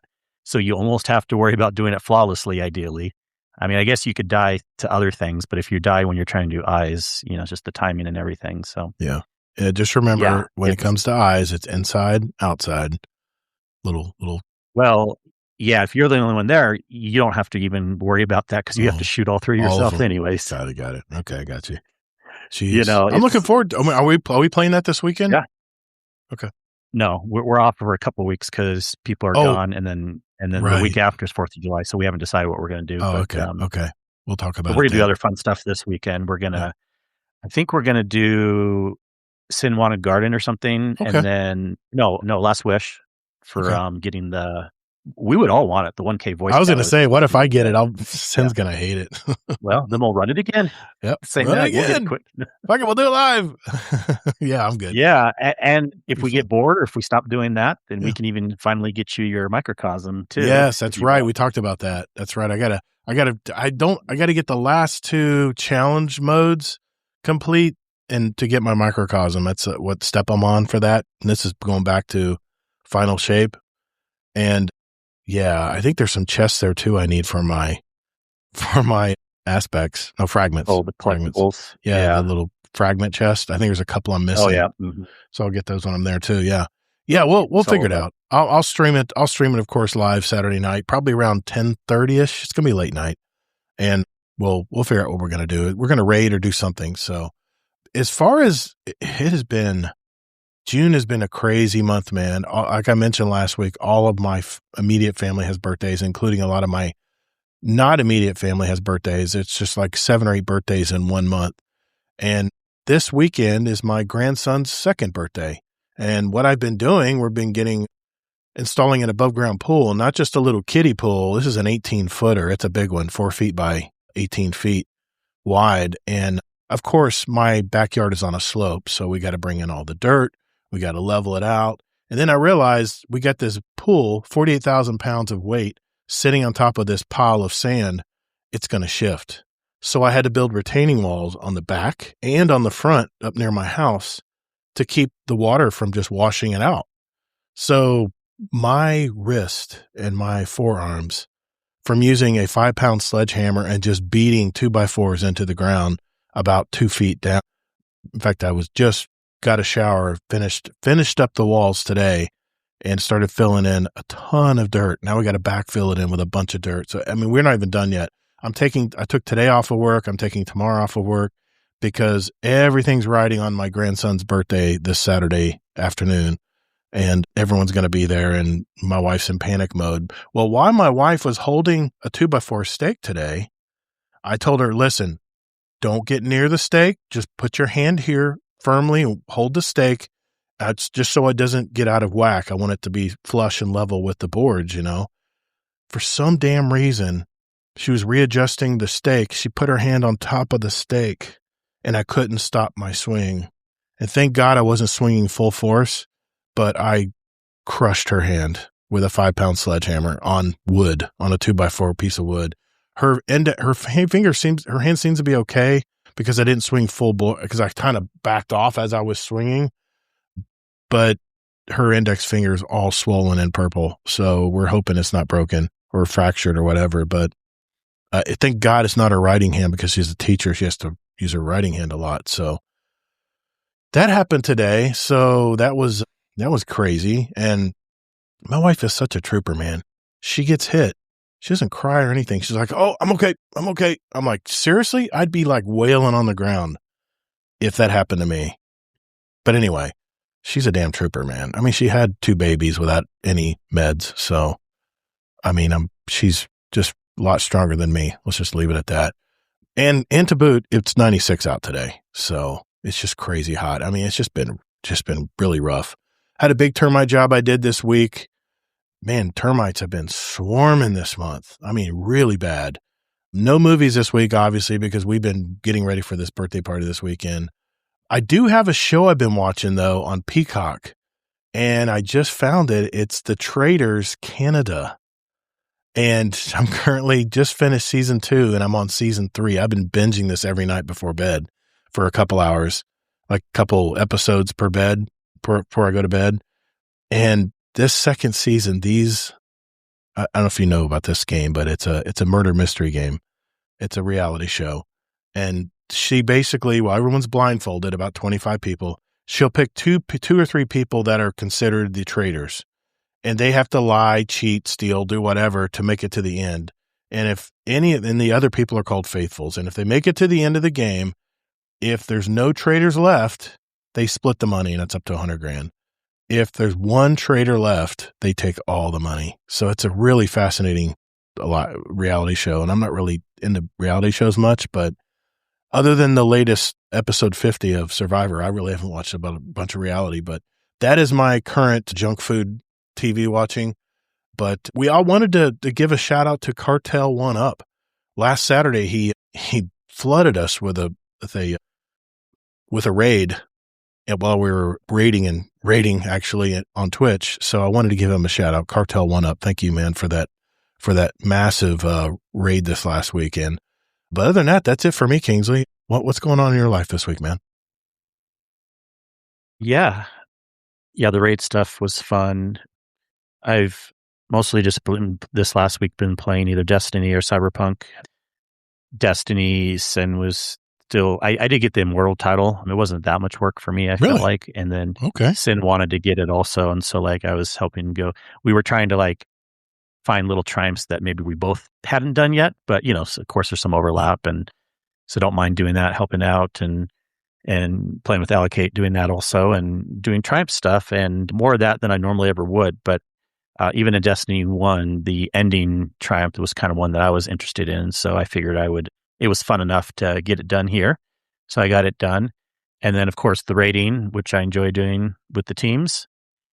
Cyberpunk, I'm still enjoying a bit because I kind of want to mostly finish up my second playthrough before I go more into my other live service games. Like Diablo has a big update that comes out next week, and Division had their big update last week. So I'll probably hop into Diablo first, but I love Division also. Warframe too. I mean, I have too many things. So, I'm not hurting for games. I pulled up a Warframe for Dummies video. I'm thinking about it because I've had it installed on my PS whatever for ages, ever since 2014, and it's in my library, so I can pull it up. But I don't know. And I heard that it's like a PvE Dark Zone. That's what I heard with the new Division 2 update. Well, you were saying Warframe, but now back to Division. Sorry, I'm bouncing That's around in my the head. Dark Zone Yeah, thing. I'm thinking about Warframe, but you said in Division 2 they just had an update, and I think you said it was Yes. I was hearing you guys say a Dark It sounds Zone. really cool, actually, because the Dark Zone is actually one area that I haven't gone into because I didn't really have the desire, because me neither. even though it could be cool in theory, PvE. Anyways, you get The original Extraction game or whatever. Yeah. Yeah, but like I heard it wasn't balanced perfect. People weren't enjoying it as much these days the Division was doing better in all the other activities, right? Well, anyways, it sounds like this was a good update, because making a PvE only zone and even updating the other zones too and refreshing the loot people, I think is really going to breathe some life into it. So it is quite amazing how Division is still coming out with amazing seasonal updates that sometimes revamp huge core systems of the game pretty well, Imagine us getting like a huge Gambit revamp, like not just, we did get better armor and weapons, but, like actual revamp. And that'd be nice. I heard there's a Division 3 coming. Is that confirmed? For sure. Oh yeah. It just moved from pre-production to production like a year ago or so. Nice. I think they were saying, I don't know the exact They're working on timeline, but Cool. they are committed to it. Cause again, when we were talking about, this is another sad thing that a lot of people were saying, like, Bungie and Sony couldn't figure out keeping Destiny going, but somehow Ubisoft can figure out keeping Division 3 going. That's amazing, man. But then again, like I said all along, even with all the restructuring, they at least are staying true to their main games. Whether you like these games or not, Assassin's Creed, Division, those type of games. What Ubisoft is cutting is all the other millions of studios and those games, or maybe super delaying them. So I think it's a smart move to help Ubisoft cut the bloat and they stay alive. They need help right now, man. I mean, their stock price is really, really down. So yeah, but they're still making. We are not seeing downsides to somehow. Everyone has issues with updates all around, but like you just do not see the same thing in the Division community when seasonal updates come out, like we do in Destiny, where they're not just getting delayed all the time, like in Destiny, and people are like, oh, this update was just not all right, but like Division, usually like the updates are pretty good and stuff. So, and Diablo, yeah, that too. It's just off the charts these days. Yeah, TennaCon in 2 weeks. That'll be cool to watch. Yeah. All right. I'll watch it. I'll watch it. That's cool. Anything with video games, I always love watching. I at least want to, I have a curiosity, at least I want to see what it's about. I'm sure they're going to talk about some new stuff coming. It's a thing, man. Yeah. Warframe's always bringing new stuff to their people. They listen to their community. They're always bringing stuff. I'm not going to jump on a bandwagon. I'm just saying. They listen to the Destiny community. Yeah, exactly. They put a title, an Honoria, in the game in honor of Destiny people. That's crazy. That's crazy. Yeah. But yeah, but then also this last week, I guess it did happen on Friday, so that's why I wouldn't have mentioned it on the last show. But I think I mentioned how a month or so back I hurt my toes really bad. Well, they're finally, I feel like they're at 90%. Like for the last week or so, like I haven't had a concern at all. That's good. So I'm perfect. Everything healed well. Like it was a minor fracture at worst. Everything's in place. Everything's healing perfectly. Well, I was doing some yard work last Friday and picking some stuff up or twisting, or did something weird, but I definitely felt like a pull. And I was like, oh, did I crack a rib? I'm like, no, I didn't crack a rib literally, but I did bruise a rib. I pulled a muscle or some cartilage and it was bad. Bruised rib can mean, the cartilage and the muscle around it. And it's just finally starting to get better yesterday through today. So muscle injury takes so much longer to heal when you're older. Yeah. Oh, yeah, I could tell it'll be tender for many weeks, but at least it's not like the painful level anymore. It went from moderate to painful to now it's bearable finally, mild.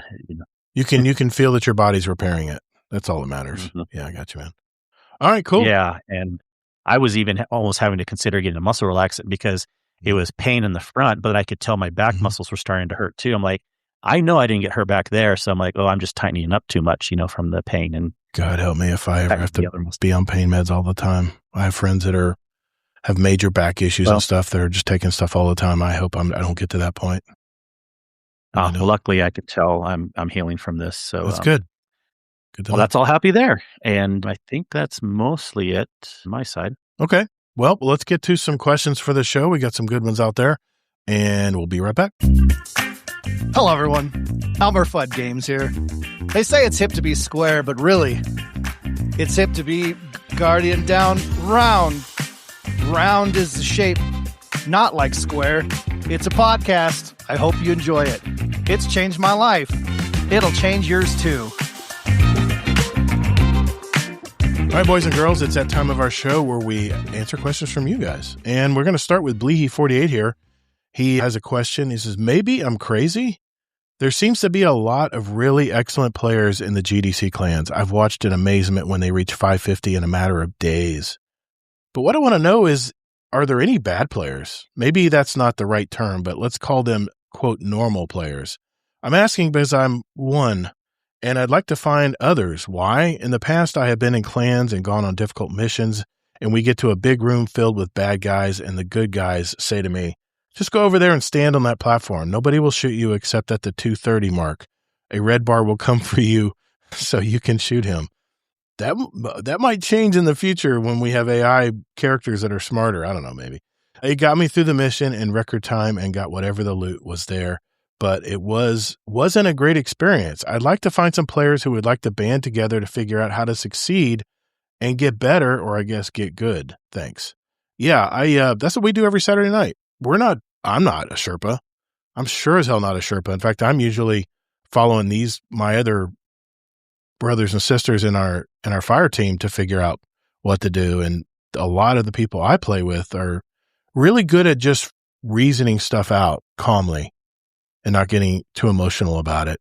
And that was why I have fun raiding every Saturday, because we'll just sit there and we'll just figure out what we need to do, and with trial and error and getting your reps in, we'll get it done.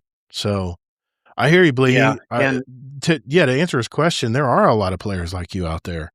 A lot of times what happens is they're too afraid to jump into our Owl Sector bot or something and create a game and mention in the comments, not a killer, just looking for other people who want to figure it out with me. And you'd be surprised. There's a lot of people out there want to do that, Bleehy. So go ahead, Kingsley. Yeah, we said it a lot, and it really is true. We're not just saying it face value, but It's hard for us to schedule it for you. It's a lot of work to put a team together. And then I really recommend you reach out first, like create a posting on the bot and say, no one's going to care saying if you want to be taught or you're not having experience with it yet, because then there's lots of people that love helping with that. Just say it up front, but no one cares. And yes, there are times when people try to schedule things and then no one joins up. It doesn't always necessarily mean that no one was interested. It can mean that people's schedules just didn't let it work out that time. Yep. So, give it a few tries if you want, at least. Hopefully things work out. Hopefully people would want to sign up. It all depends on everyone's schedules and time zones and different parts of the world and stuff like that. But as far as the desire, at least we know we have it. There's people that want to run with all sorts of abilities of groups. Another thing cool about the Owl Sector bot too, it's a sesh bot, basically. We pay for that. Our patrons pay for that service for our whole community to use. And it even adjusts locally for your time. So if someone puts, 8 o'clock Friday Eastern time, it automatically adjusts for wherever you live when you sign up for the Owl Sector bot. So it's really got a lot of features. I really am impressed by it. And it works so much better than the 100.io bot did. That bot was sometimes got a little glitchy and things wouldn't work the way they were supposed to. But I'm very, Kingsley, you're the one turning me on to that bot. So it's been working really good for us. So I'm really happy with it. You can also just post real quick, even if you have questions or you're not sure how to use the bot, you can post in the LFG channel. That's what our admins are for. That's also good if you're ready right that second and if people happen to be on along with you. But a lot of times it is better scheduling in advance because then people can plan around what works for them. I got you. Some Destiny questions here. Barrel Barley 406, question for the show. What artifacts have you been using the most? I've been using the Tablet of Ruin, I think is what I meant to say there. It's great for Threadling builds. What are you using, Kingsley? I should have looked this up ahead of time. There's actually a couple builds that Llama put out. I don't remember the name of it. Can I see it in DIM or? It should be in DIM. The name of the artifact? Oh, I don't know. I'm pulling it up right now. I don't use loadouts, but will it show it on my screen? I use loadouts. I use in-game loadout. Oh yeah, Destiny, of course. Yeah. It does actually. I think Nice. it's the encrypted data disk.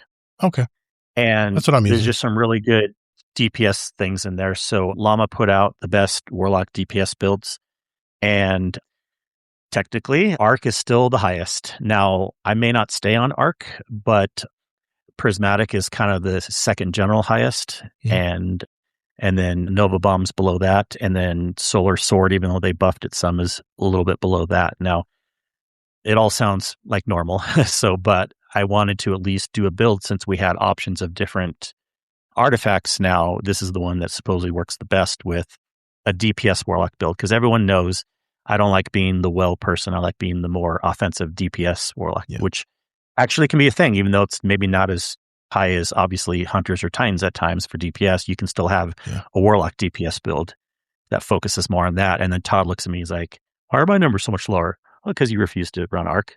But, so. We're using Storm Trance, or we're using... Well, they're both... Yeah, Storm Trance is the highest, but the Chaos Reach is actually second highest right now. And then the Prismatic Needle Storm is just below that. I love using... Yeah, that's what I was using in the last season, but I'm using the double Nova Bomb right now with the Skull of Ahamkara. Mm-hmm. But I'm not optimized. I think I'm using the encrypted data disk still. I just pick and chose a few things that I like to use, like elemental orbs, dielectric because if I'm using that doesn't even make sense. That was when I was using my old build. Yeah. Arc is still really good. And I went in the new War Priest Pantheon twice, once we went in on with us on Saturday and then on Wednesday. And I had my Arc build on Saturday and I was having no problems. And then I tried the Prismatic build on Wednesday and I wasn't taking down ads as quickly. There was more Arc buddies, more Arc power, more Arc everything that was more powerful than Prismatic. And so I kind of hate to say it because I like some variety, but I may be mostly maining Arc Warlock for End of Times. Okay. I like the Kamehameha, man. I'd love to use... Are you using the boots, you said? For longer? Well, yeah, of course. Gotcha. For Storm Trance, you use the chest piece, and then for the Chaos Reach, you use the boots. Gotcha. And then I still love the Prismatic in general. It's fun to mix Phoenix Dive into there and to have and then you mix the Void Vortex Grenade in there too. But still, overall, I feel like I can take down ads quicker with Arc Warlock. Did you ever send me that dim link? If not, I don't think so. I'll send them. Okay. I'll send the Arc ones. That way, come Saturday, I'll have it equipped, and maybe I can help with the numbers this time around. Okay. Taserface 2732 had a question, Destiny-based question. It was based on the amount of exotic catalysts added to the game, armor transmogging, tier gear for both weapons, and armor for the little amount of time told to the staff that this would be the last update. Do you think Shadow and Order could have been the biggest DLC yet in terms of quality of life? Let alone what the story could have been based on. The small conversations and very interesting conversation we had with Lodi about the Winnower. Yeah, that was great. That's a great scene. What do you think, Kingsley? You think this would have been the biggest QOL? No. Here's why. Because we know that if everything was on plan to what it was going to be, then it was one level. But they decided to actually delay some. And we found out that most of the delay, sure, maybe they were going to delay some anyways, but not 3.5 months. Really, most of the delay was to, we know this now after the fact, add more stuff in, kind of combine some things. So if they were taking some things from Shattered Cycle and some things from what we already have, you can't say all of that was going to Shattered Cycle. There's no way it was all going. Plus, I know pretty much for a fact the Sparrow Racing thing was their pull in case of emergency lever. It's just something they had waiting in the background. They've added things in too that they were probably never going to add in anytime soon. But they were mostly ready. So then they said, these things that are mostly ready, add them in now. Let's get SRL back in the game. Let's get this and that. And so I'm not trying to say Shattered Cycle would have been a bad update. I'm just saying they definitely, this is more than what we would have gone if it was just that with just this. Yeah, I got you. Of course, we don't have the campaign part, though. We would have, of course, gotten the raid in the campaign. But I think the question was more quality of life anyways. Yeah. That's what he was asking. Finally, Deadpool 1 Merc had a question here. If you could undo one change from this update, what would it be and why? And if this update had launched 6 months, well, let's answer the first question. if there's one thing you would undo, one thing you would change and could undo from this update, what would it be and why? Do you have an idea?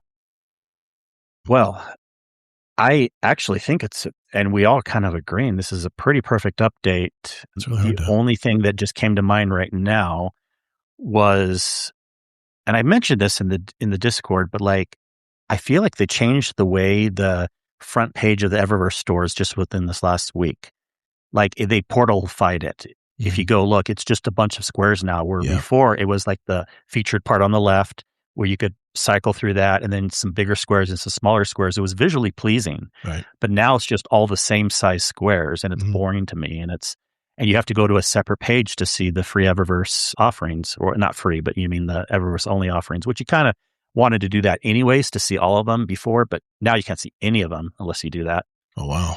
And I don't understand why they didn't have that view when this big update first came out. It just seems like they changed it this last week. But anyways, I don't like it. I want it to go back. Yeah, I love the knockout system though that they finally brought about. Yeah, I'm thinking, man, it's such a good update. Obviously, okay, if there's one thing I would undo is I'd rather not have to just go to these NPCs and just hear some dialogue. I wish they would have had at least some cutscenes for each of these, other than the two big cutscenes we're talking about in the past. But it would have been nice if I didn't have to just sit there and read text. That was kind of a letdown for me. But I mean, I know it is what it is. They had to get it all out. But I wish they would have. If there's one thing I would have changed, that would have been it. I think they could have at least filmed or put together some kind of cutscene for each, with the farewell to each of the NPCs in the game. I kind of figure we were owed that, at least, but it is what it is. His other part 2 question is, if this update had launched 6 months earlier, do you think the community's overall opinion of Destiny 2 would be different today? Why or why not? 6 months, I mean, dude, 6 months earlier, who knows, because a lot of players fell off of Destiny because over that 6-month period of time, there was really nothing coming. There was nothing being discussed. There was nothing. Remember, it was really quiet, right? They were promoting more in Marathon than they were anything, and Destiny was an afterthought over those last 6 months. And Renegades, wasn't the hit that they were hoping for, but man, I would have played a lot more of the game if they had brought this update 6 months earlier, for sure. I'd be immediately going. I think it really depends on what we mean by community. I agree too. Is it the community that's sticking around or the community that left? Because it could really mean that. And this wouldn't have brought them back either, because the main reason they're coming back is because the big news of it being end of game. Yeah. It's kind of sad, but the people that left after Final Shape, if this came out without saying Destiny was dead, it wouldn't have the same effect. They would have probably just ignored it. I was going to ask you that, but you answered it before I rephrased it. I was going to put it back on its head. I said, my question was going to be, rearranging this a little bit, was if they had brought it 6 months earlier, would they have had the response that they have now with the player numbers? But, I'm thinking they probably would have had to say the same thing 6 months ago, right? But 6 months ago, they probably wouldn't have had all this done either. They're probably still working on it right up to the point of releasing it and updating it. All the idea is in a magical world. Of course. But yeah. Yeah. Look, it would have helped for the people. It would have helped for the people that were sticking around. It probably would have gotten some people back, but I still don't think it would have had the same bump that we have right now. Because unfortunately, the bad news is news. So yeah. Hello, Guardians. This is Notorious One, and you're listening to Guardian Down Roundtable.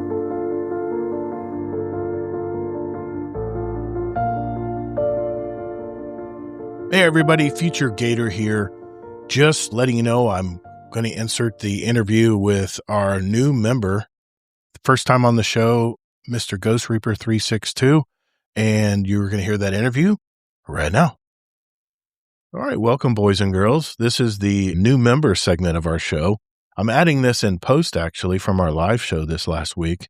And I have my guest here. He's been in our community for a little over a year now. And I see him popping in every morning and every night saying good morning and good night. So I have today Ghost Reaper 369. Yeah, so this is kind of something I'm not used to doing, but we're recording this in post in the future. And I'm just going to go through and ask him some questions, how he found us and all that stuff. And then we'll do a speed run before we go. Of course, we got to do that. And then I might have a few extra questions for him if we have time, and we'll go from there. So, sound good? Sounds good. All right, let's do this. Well, let me start with this. Where are you from? I think you're in the UK, but whereabouts are you in the UK? So I kind of vision where you're at. I live more close to Chester, and Ellesmere Port is the main town I live in. Okay, so where is that in England? Is that north? It is. I think it is north. I think. Are you up there to like near Manchester or?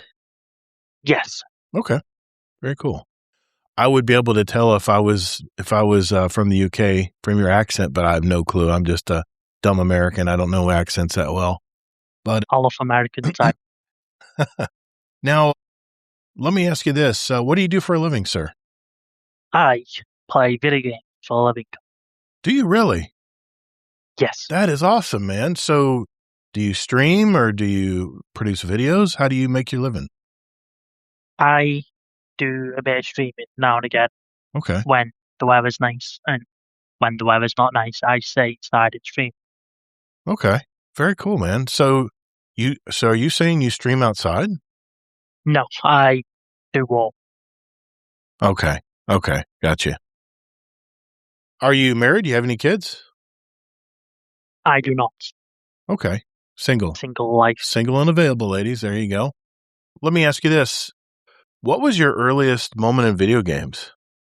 When did you first start playing video games, man? Has to be Destiny 1. So good old day. Wait a minute. Destiny 1 was your first video game? Yes. Oh my gosh, that is awesome. So you've only been gaming since 2014.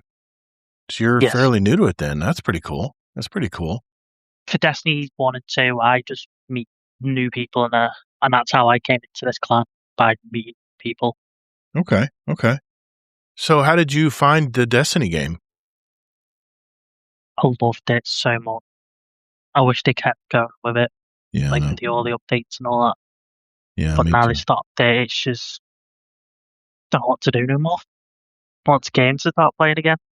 Yeah. We were just talking about this week in the show, how a lot of the Western studios are thinking about downsizing their permanent staff and contracting everything out to like Poland and East Asia and, where they can get labor for cheap and stuff, trying to cut their costs and stuff. I don't know.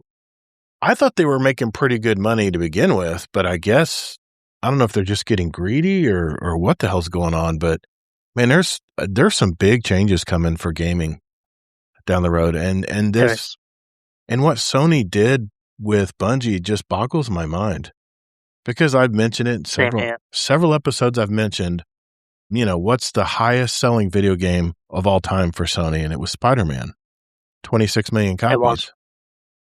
Destiny 1 and Destiny 2, if you go by accounts, have sold over 50 million copies.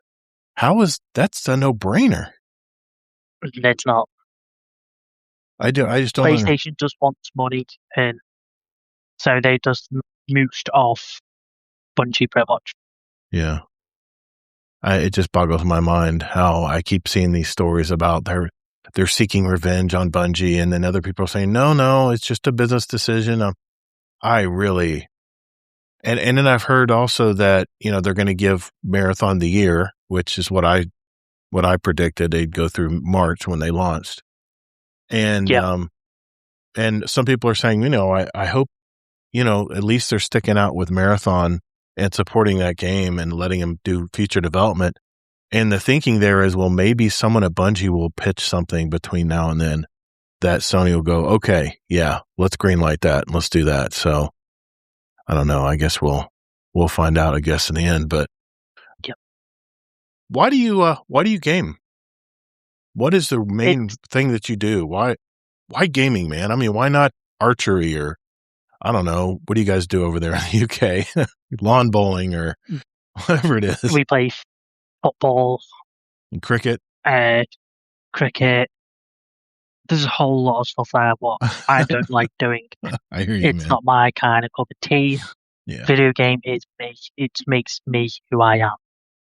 Okay. Brings the light out of me. Awesome. Makes me happy. Yeah. Playing video games That makes sense. with people. Yeah. That makes sense. Awesome, man. Yeah. What character? I'm talking NPCs here. What's your favorite NPC in the Destiny franchise? It has to be Cade. Okay. Are you a hunter main? Yes. I play all three too. Yeah, me too.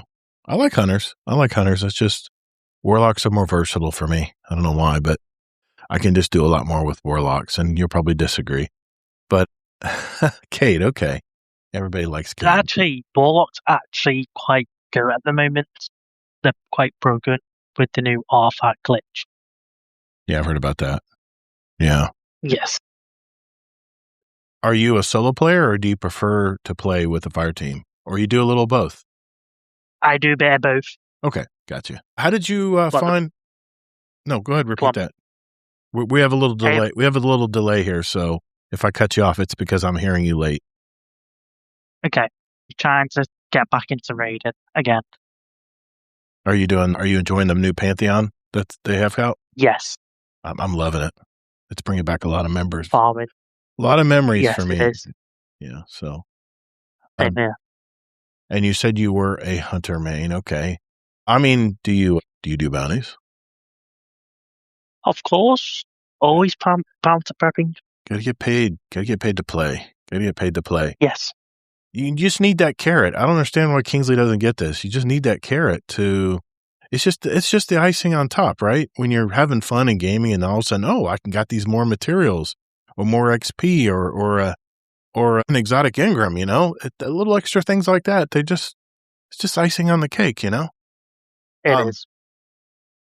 Tell me a time when Destiny 1 or Destiny 2 just brought a smile to your face. Doing day one of raids and dungeons. Gotcha. A lot of people are into that, man. I love them. I used to do day one a lot, but I just get very frustrated. I have to know, you have to tell me what do I need to do. I'll just execute on what I need to do, what my job is. Tell me what my job is, what I need to do. And if it means we get through this encounter, then good. But feeling around and trying to figure out what Bungie's trying to make us do, it gets frustrating for me. I lose my patience pretty quick. And I've done a lot of day one raids with a lot of good friends. Some of you aren't even with us anymore. But I mean, what is a day one raid? What does that mean for you? I mean, is it just it? Go ahead. Bringing the whole old team back together. The days I played with, like Destiny 1 and obviously Destiny 2 for a day, bringing those back, it just makes the world for me. But now I lost those people now, so I have to try and make new people that don't. Yeah. Because they're all grown up now. I've got kids and wives. Yeah, I get that, man. I get that. You know, and there was a time when I first had kids that I took a few years off from gaming, but I came back to it pretty quick. And as soon as my kids were, old enough, I actually embraced gaming again. So it was fun to bring them back into the fold, and both my kids game. So I like to think I had something to do with that because my wife's not a real big gamer. How did you originally find what we used to be a Guardian Downcast, but now it's called Guardian Down Roundtable? How did you find us, man? You never believe this. I found through HD. HD Tech? HD Tech. Really? Yep. Yeah. Were you... So I found his TikTok once, and I was like, "Ooh, I'll see what this is all about." Nice. Then my clan wasn't doing anything much, and I asked, "Have you got a clan now? Well, do those things?" He said, "Yeah." So I just joined the clan from HG. Yeah, I've been in the clans. I've seen his TikToks too. His TikToks are pretty fun. Yeah. I've been in some of his videos. Nice, man. Makes me laugh. That's awesome. That's awesome. He's a good guy. Good heart, man. He's got a really good heart, man. That's what really matters. What activities do you prefer to do when you play Destiny? What's your go-to if you're by yourself or whatever? mostly solo dungeons. Really? Yes. That's awesome. Then if I get bored of doing them, I'll just farm for specific weapons. Soloing dungeons is a skill, man. It is not easy to do. You have to have incredible patience. I imagine there's a lot of trial and error on each encounter, what works, what doesn't work. How long does it typically take? How long does it typically take you to master a dungeon solo? About 10 hours. Okay. Just figuring out everything by myself and what works and what builds to go with. Okay. Trying to think of that in game time. Okay. That's not too bad, actually. It's not too bad at all. It's not. What is one weapon in your vault that you will refuse to delete and why? It doesn't have to be an exotic because we know we can get our exotics back, but something you can't bring back from collections. Think of one? Midnight Q. The Midnight Coup. Now, we talking from a Leviathan. The original Midnight Coup? You still got that? Yep. Good for you, man. It's an inaugural address for me. It's one of the originals. It's over 1,000 kills on it. Nice. It's the smoothest hand cannon I've ever used. It is. It's smooth as butter, man. And I'm not a hand cannon guy, but there's something about the Midnight Coup. It just feels like really good in your hand. So it does. Nice. If, let's just say, for instance, Bungie gets a second chance from Sony, and you're assigned a team, a complete team that can make anything, what would you have them work on? What aspect of the game would you have them work on? Bring back all the old story content and like the old raids. Yeah, definitely. I miss playing all the whole story. Before it got took out the game, I made sure delete all my characters, but make sure I put all the weapons and armor back in the vault first. Then I go back through and play the campaigns again. And after I've done all those 3 characters, I do the raids. Then just rinse and repeat again. I like it. I just make sure they're bringing back everything back in the game so everyone got a chance to feel what Destiny 2 was original like before they removed everything. Yeah, see, here's the thing. I really don't understand why they had to vault the Red War campaign and all that because, man, there's so many. I mean, my God, man. The hours I would spend just on, what was the floating city again? The one that had the sea creatures in it. It was an ocean planet. Titan. I love Titan, man. And that one arena that you would go into, it looked like a shopping mall, but like on steroids. That area when I first went in there, I looked around and I said, my God, man, this arena right here, they could branch off so many branches of content just from this piece of the map in Titan. Because Titan, everybody thinks it's just these floating constructs. Little island. Yeah. But once you get into some of these areas, it's like enormous, man. I really miss Titan. That was such a great planet to go to. Or same here. Yeah, it's good times. I ran that so many times, man. So many times. Dude, Ghost Reaper 369, what's up with that gamer tag, man? So, I jokingly say this, I'll reap your soul if you dream about me. Is that from another video game? Yes, it is. Okay. So, the original Ghost is from Call of Duty Ghost. Gotcha. I just put Reaper at the end of it. And I'll reap your soul. That's it. I like it. Yeah, I remember Ghost. That was a good game. It wasn't a bad game at all. It was. Is there a motto or mantra that you live by? Mine is make new friends every day. Okay. Like that. I mean, there's the one thing I got to give it to you, man.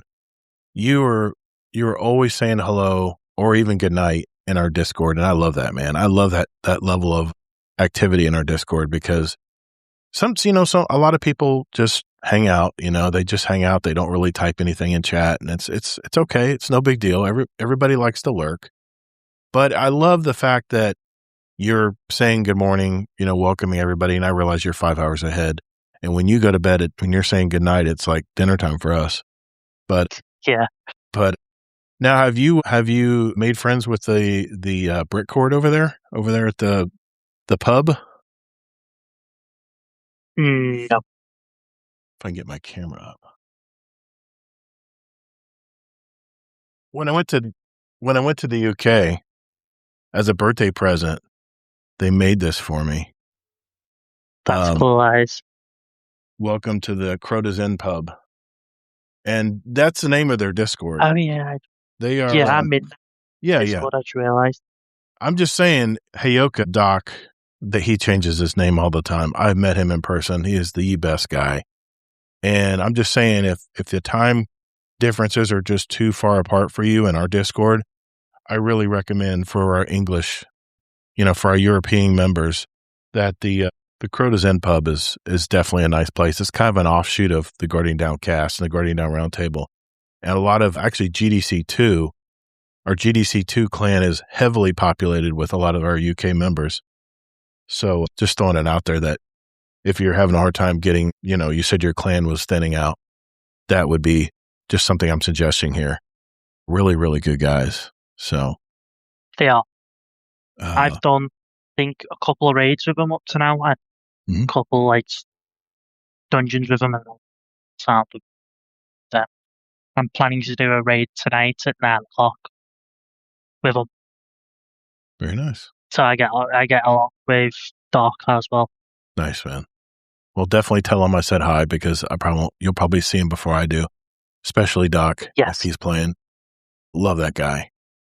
He's just the most even-keeled, level-headed guy I've ever met, and he's just so much joy all the time. Anytime you're around him, you feel happier. I don't know, man. It's hard to explain.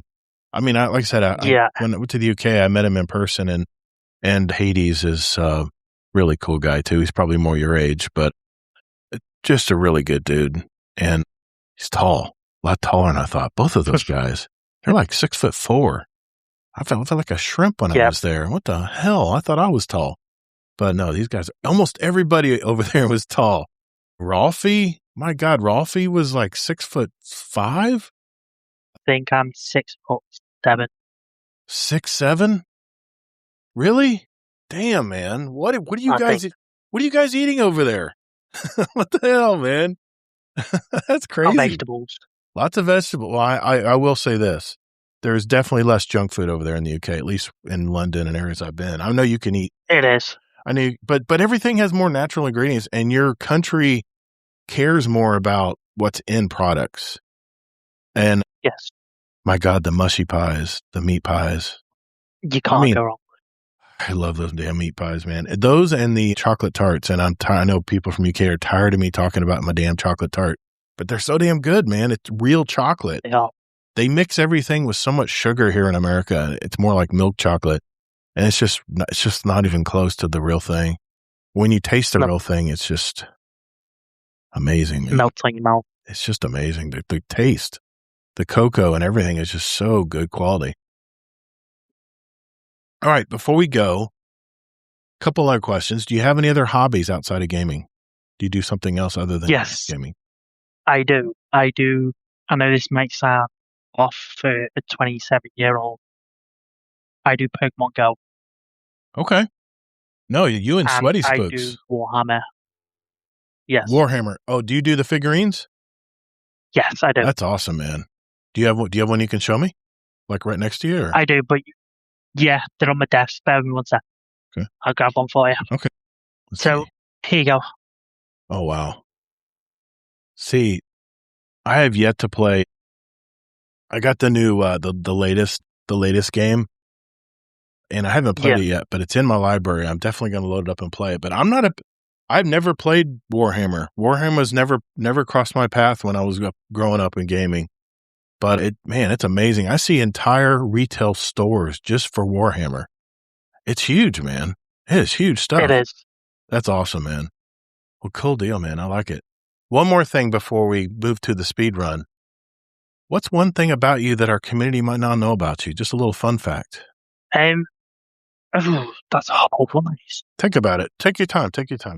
I've heard everything, trust me. I don't think I've got any. Nothing? No. Is there like a snack that you like or a little quirk when you brush your teeth or like anything like that? My snacks. Ooh, I'm a big lover of snacks. Yeah, me too. My favourite has to be a big bag of Caprica crisp, Okay. and I love them so much. There's some snacks you just will eat just automatically and someone has to physically take it away from you. Otherwise, you just keep eating it. Yes. It's hard to explain, man, but yeah, I get it totally. Well, Ghost Reaper 369, thank you for sharing your life with us, man. Let us do this before we go, though. We need to do the speed run. Hey, this is Beryl Barley, and you're listening to Guardian Down Roundtable. This is called the speed run. I've handpicked 25 questions from a pool of over 1,000 that have been submitted by our community all these years. They're quick, simple questions. Get to know our guests at an even deeper level. No time limits, no contest, any of that stuff. Just quick questions, quick answers. So if you're ready, Ghost Reaper, let's begin, man. What would be your ideal career or job? Probably playing video games for life. I hear you, man. Have a PC, stream to like thousands of people. Nice. I like it. What is one of your favorite actors? It has to be Zavala, who's recently not long passed away. Okay. I don't know his actor's name. It's okay. What is your favorite Destiny exotic? It can be from either game. Has to be the Destiny 1 Titan chess piece where it gives you that momentum of the push. Okay. If you could choose, who would voice your ghost? Has to be the person who does Cade 6. Oh, Fillion. Nathan Fillion? Gotcha. Okay. Void, Solar, Arc, Stasis, or Strand? What's your favorite? All of them. Yeah. I kind of agree with you there. Depends on the activity, right? Yes. What's meta at the time? Pulse rifle, hand cannon, scout rifle, or auto rifle? Auto rifle and hand cannon. Okay. If you could live anywhere in the world, where would it be? America. That's where all my friends are from. Whereabouts? Do you know where in America do you want to live? Near West Virginia. You want to go visit Sen? Why would you want to visit Sen? I don't know. I understand that, but that's where Sen's from. West Virginia, yeah, right there, nestled right below Washington, D.C. Yeah. Right on the East Coast there. Okay. Very cool. It's a little bit more reasonable to live there, price-wise, versus going to Florida or New York or California would be crazy priced, the West Coast. Pizza squares or triangles? Pizza squares. Okay. What is the worst job you've ever had? Doing bed sheets for hotels in like cold covers, sheets, and everything else. Like doing housekeeping stuff? Yeah, it wasn't fun. I bet, man. Sheets, holy crap. I can't imagine the stories you probably got. Okay. Describe yourself in one word. Enjoyable, if that's a word. Enjoyable? Okay. What's the best sandwich? Can it be from homemade or from anywhere? Can be from anywhere or homemade. You can even explain the sandwich if you want. Sandwich has to be baguette rolls with slice of chicken, melted cheese on top, and a bit of brown sauce on top. Brown sauce, okay. Then, obviously, wash down and toast 2 sides of bread. Kind of like a panini, but a little bit of an English taste twist on it. I got you. Yes. I get brown sauce too, man. I love brown sauce. Okay. It's nice. Sweet or salty, and what is your favorite snack based on that answer? I think you already divulged that, I guess, but I did. Is it considered salty or hot or? It's not hot. Okay. not salty either. Okay. Kind of in between. If you had more time, what would you do with it? More time, I would play more video games. What is your favorite Destiny planet and why? Neomuna, is it? Seeing all like the cities in the background. Oh, yeah. Yeah, Neomuna. Gotcha. Yes. Yeah. Okay. I don't get that answer a lot. I like that. It's different. Would you live on the beach or a cabin in the woods if you had a choice? Happening. Yeah. Nice and quiet. I like darker areas too. Where it's not quite so sunshiny all the time. If you could take one famous person to dinner, who would it be? Let's see. Katy Perry. Okay. That'd be an interesting date. Okay. Favorite cartoon, past or present? And you can include anime if you want. Has to be Bleach. Okay. Have you ever had a nickname?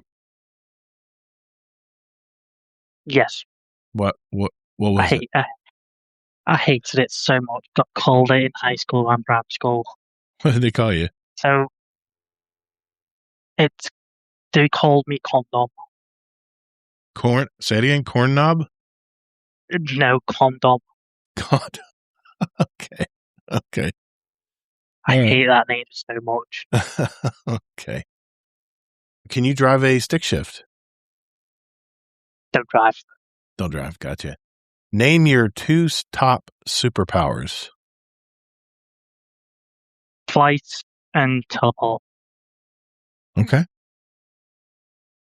What was the first Destiny podcast you listened to? It was you, actually. Okay. GDC. I love it. I always try to bait people to answer that. I like getting that extra cred. Do you listen to music? Do you listen to a lot of music? What was your first album? Eminem. Self-titled one? Very first? Okay. C-3PO or R2-D2? R2-D2. And what is your beverage of choice? Has to be a nice cold Dr. Pepper. Dr. Pepper. Gotcha. If you had infinite money, would you still choose to work? Yes. And finally, name one thing that you would change about yourself. Not having disabilities. Okay. Just being normal. I got you. Did you want to share what those are? So my one of them is ADHD. Yeah, me too. And the second one is dyslexia. Yeah. I never had dyslexia in school, but I never could focus. I never could study well for tests. I hated tests. I hated time tests, which is probably why I hate timed events in Destiny, because I don't want to be rushed. I want to take my time. I want to take it all in. Yeah, I totally get it. Yes, same. And I always had it, but in the 80s when I went to school, we didn't really have that. They just called you hyper or a daydreamer. You know, they didn't have those. They weren't advanced enough to understand how some kids just learn different, you know? And yeah, man, I totally get it. My son begged me to go get diagnosed, and I finally did. And they're like, we'll give you 10 things here. Tell me, I'm going to ask you 10 questions here and just answer yes or no. And I answered yes to 8 of them. So yeah. Yeah. Well, Ghost Reaper 369, you've now completed the speedrun. Thank you, sir. Appreciate you. You're welcome. Hey, I got a question for everyone out there. If you do have a speedrun question that you think we should ask future guests, let's hear it. Go to our 2027 speedrun channel and submit your question. At the beginning of 2027, we'll have 2 drawings for a $25 Amazon gift card. So what do you have to lose? Let's hear it. There's 1 entry per member, but you can throw in as many questions as you like. We will be glad to put them into our database for sure. Thank you and good luck. All right. Well, Ghost Reaper 369, thank you, sir. Thank you for spending some time with me today. And this will be going into the audio version of the show this week, and the video version I'll have for the Patreon members. I just want to thank you, man. I want to thank you for being so active in our Discord. Over a year now, man. Can't believe it's been a year already. I know. What I'll do is I'll go to the Discord. I'll look up the username, and I'm amazed how long people have been in our Discord. You know how long they've stuck around, and time just flies, man. It really does. It just flies by. But I meant to ask you, what is your? Are you a PC player or a console player? I am a console player. What console do you play on? Xbox and PlayStation. Good. I want to ask you about Xbox before we go. Xbox is going through some major changes right now. The new leadership, the new management. I was just watching a video on this. They just came in and are proposing cutting a lot of jobs, cutting a lot of studios. I don't know if they should keep Game Pass. I don't know. What is your take? I mean, since you're an Xbox player, I haven't played Xbox in a while. I got an old Xbox somewhere. What's your take on Xbox right now, man? Where do you think they're headed? Are you a little worried, or are you optimistic? I'm optimistic for the new console what they're bringing out, but I'm not looking forward to what they're going to do with game and what they're going to bring out. Oh, excuse me. And obviously, bring out for consoles wise. Okay. As I know, I guess the theory is that because of Game Pass, I don't know if you're a Game Pass user or not, but you are. Okay. That a lot of studios have kind of not gotten lazy, but they're not on guard as much because they know all they got to do is like Netflix. You just got to produce content, right? And they didn't really care if it was good or bad. Are you kind of sensing that? Are there a lot? Yes, I am. Are there a lot of games that are really, really fun to play, or is it mainly like your main games and then everything else is just kind of crap? Just curious. My main games are obviously Destiny. They removed that from Game Pass. Yeah. COD is still there. I still play that. Okay. But every other game, I don't play. Okay. That's what I figured. That's the kind of way I got Game Pass to try out Expedition 33, and I really have not gone back to it. I got the PC version for my laptop in there, and I've never really come back to play anything on it. And I'm actually thinking about canceling it because I just don't use it, man. I've got my PlayStation 5 here. I've got it loaded up with some games that I've bought over the years. And now that Destiny is in its final stages, I guess you could say. I mean, we could still be playing this game 2 years from now. Yep. I'm starting to actually look at other games and starting to try them out now. And some are good, some are dreadful, and some are amazing. Like, I'm really gotten into Arc Raiders. Even though they've kind of run out of content, I don't think they anticipated their game being as popular as it is. But yeah, I was just curious because I was just watching a video this morning on Xbox and how they're making changes and starting to close up studios and start laying off people. There's some big brutal cuts apparently from what I hear coming. So, well, Ghost Reaper 369, thank you, sir, for joining me today.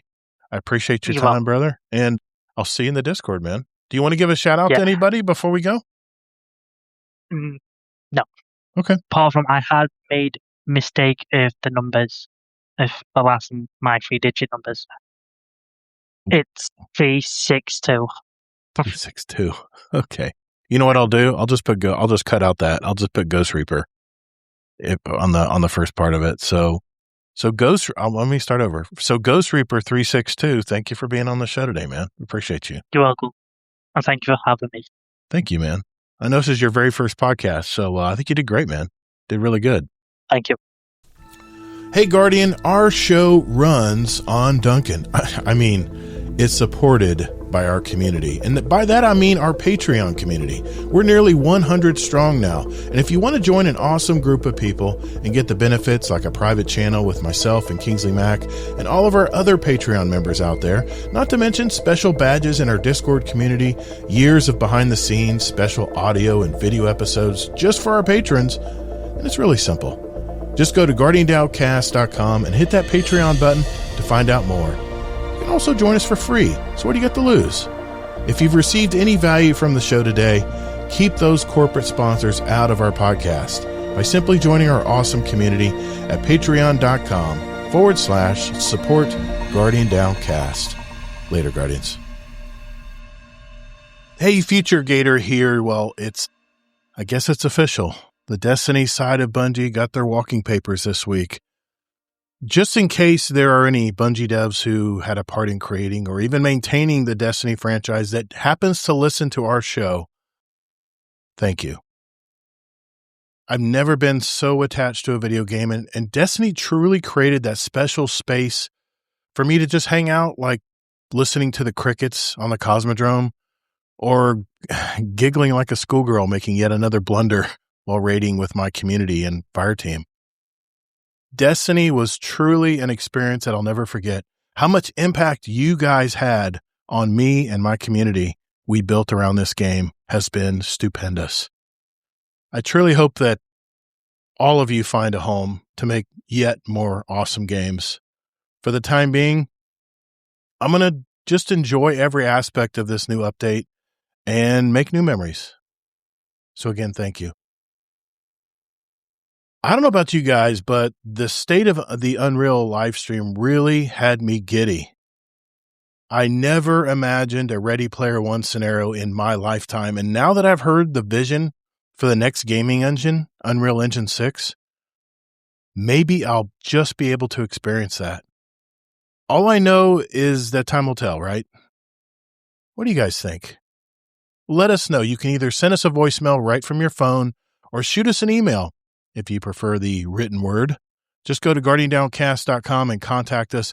Better yet, join our Discord community at discord.gg/guardiandown roundtable. We're playing all kinds of games. We have a gaming center where you can find games for whatever game you're playing.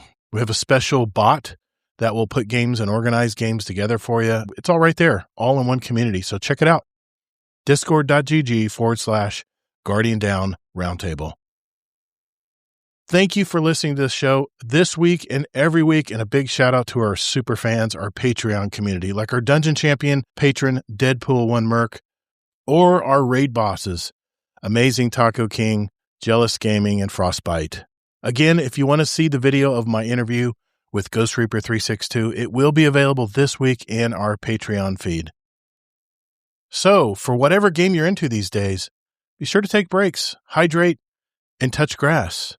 Hey, Yoka, community and Patreon $10 fist bump member for over 3 years. Thank you, sir. I love those pictures you sent, by the way, of the outdoor concerts you're going to. I really miss being there this year. Glad you're going to see all those great bands. The path to victory is long, but there's always hope. Fight!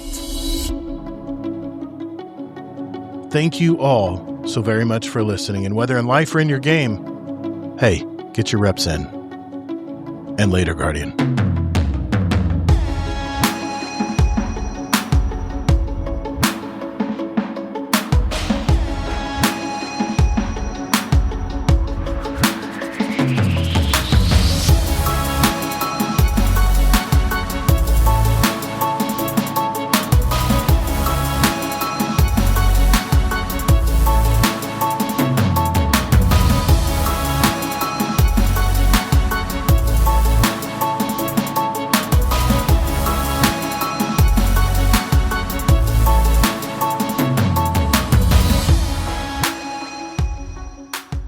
Overtime. Let's do this. That's it, guys. I've got a couple of questions left, but I think I'm going to save those for next week.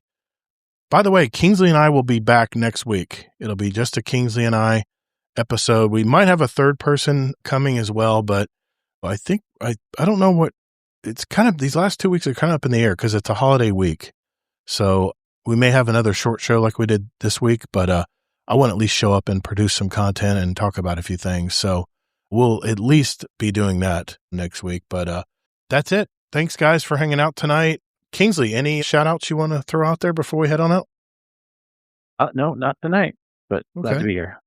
I want to give a shout-out to our chat, of course, and especially Zitping. I don't think I've seen him in the chat before. Shout out to you, brother. Thank you, man. Nice conversation with you tonight. And Bring It in the YouTube chat. Good to see you, man. Don't be a stranger, man. I know you're like me. You're a solo player. You like doing your own thing. and don't really talk a whole lot. I get it, man, but I'm glad you showed up tonight, man. Thank you for that. I appreciate you. All right. Well, remember, whether in life or in your game, get your reps in. Later, Guardian. Have a good one.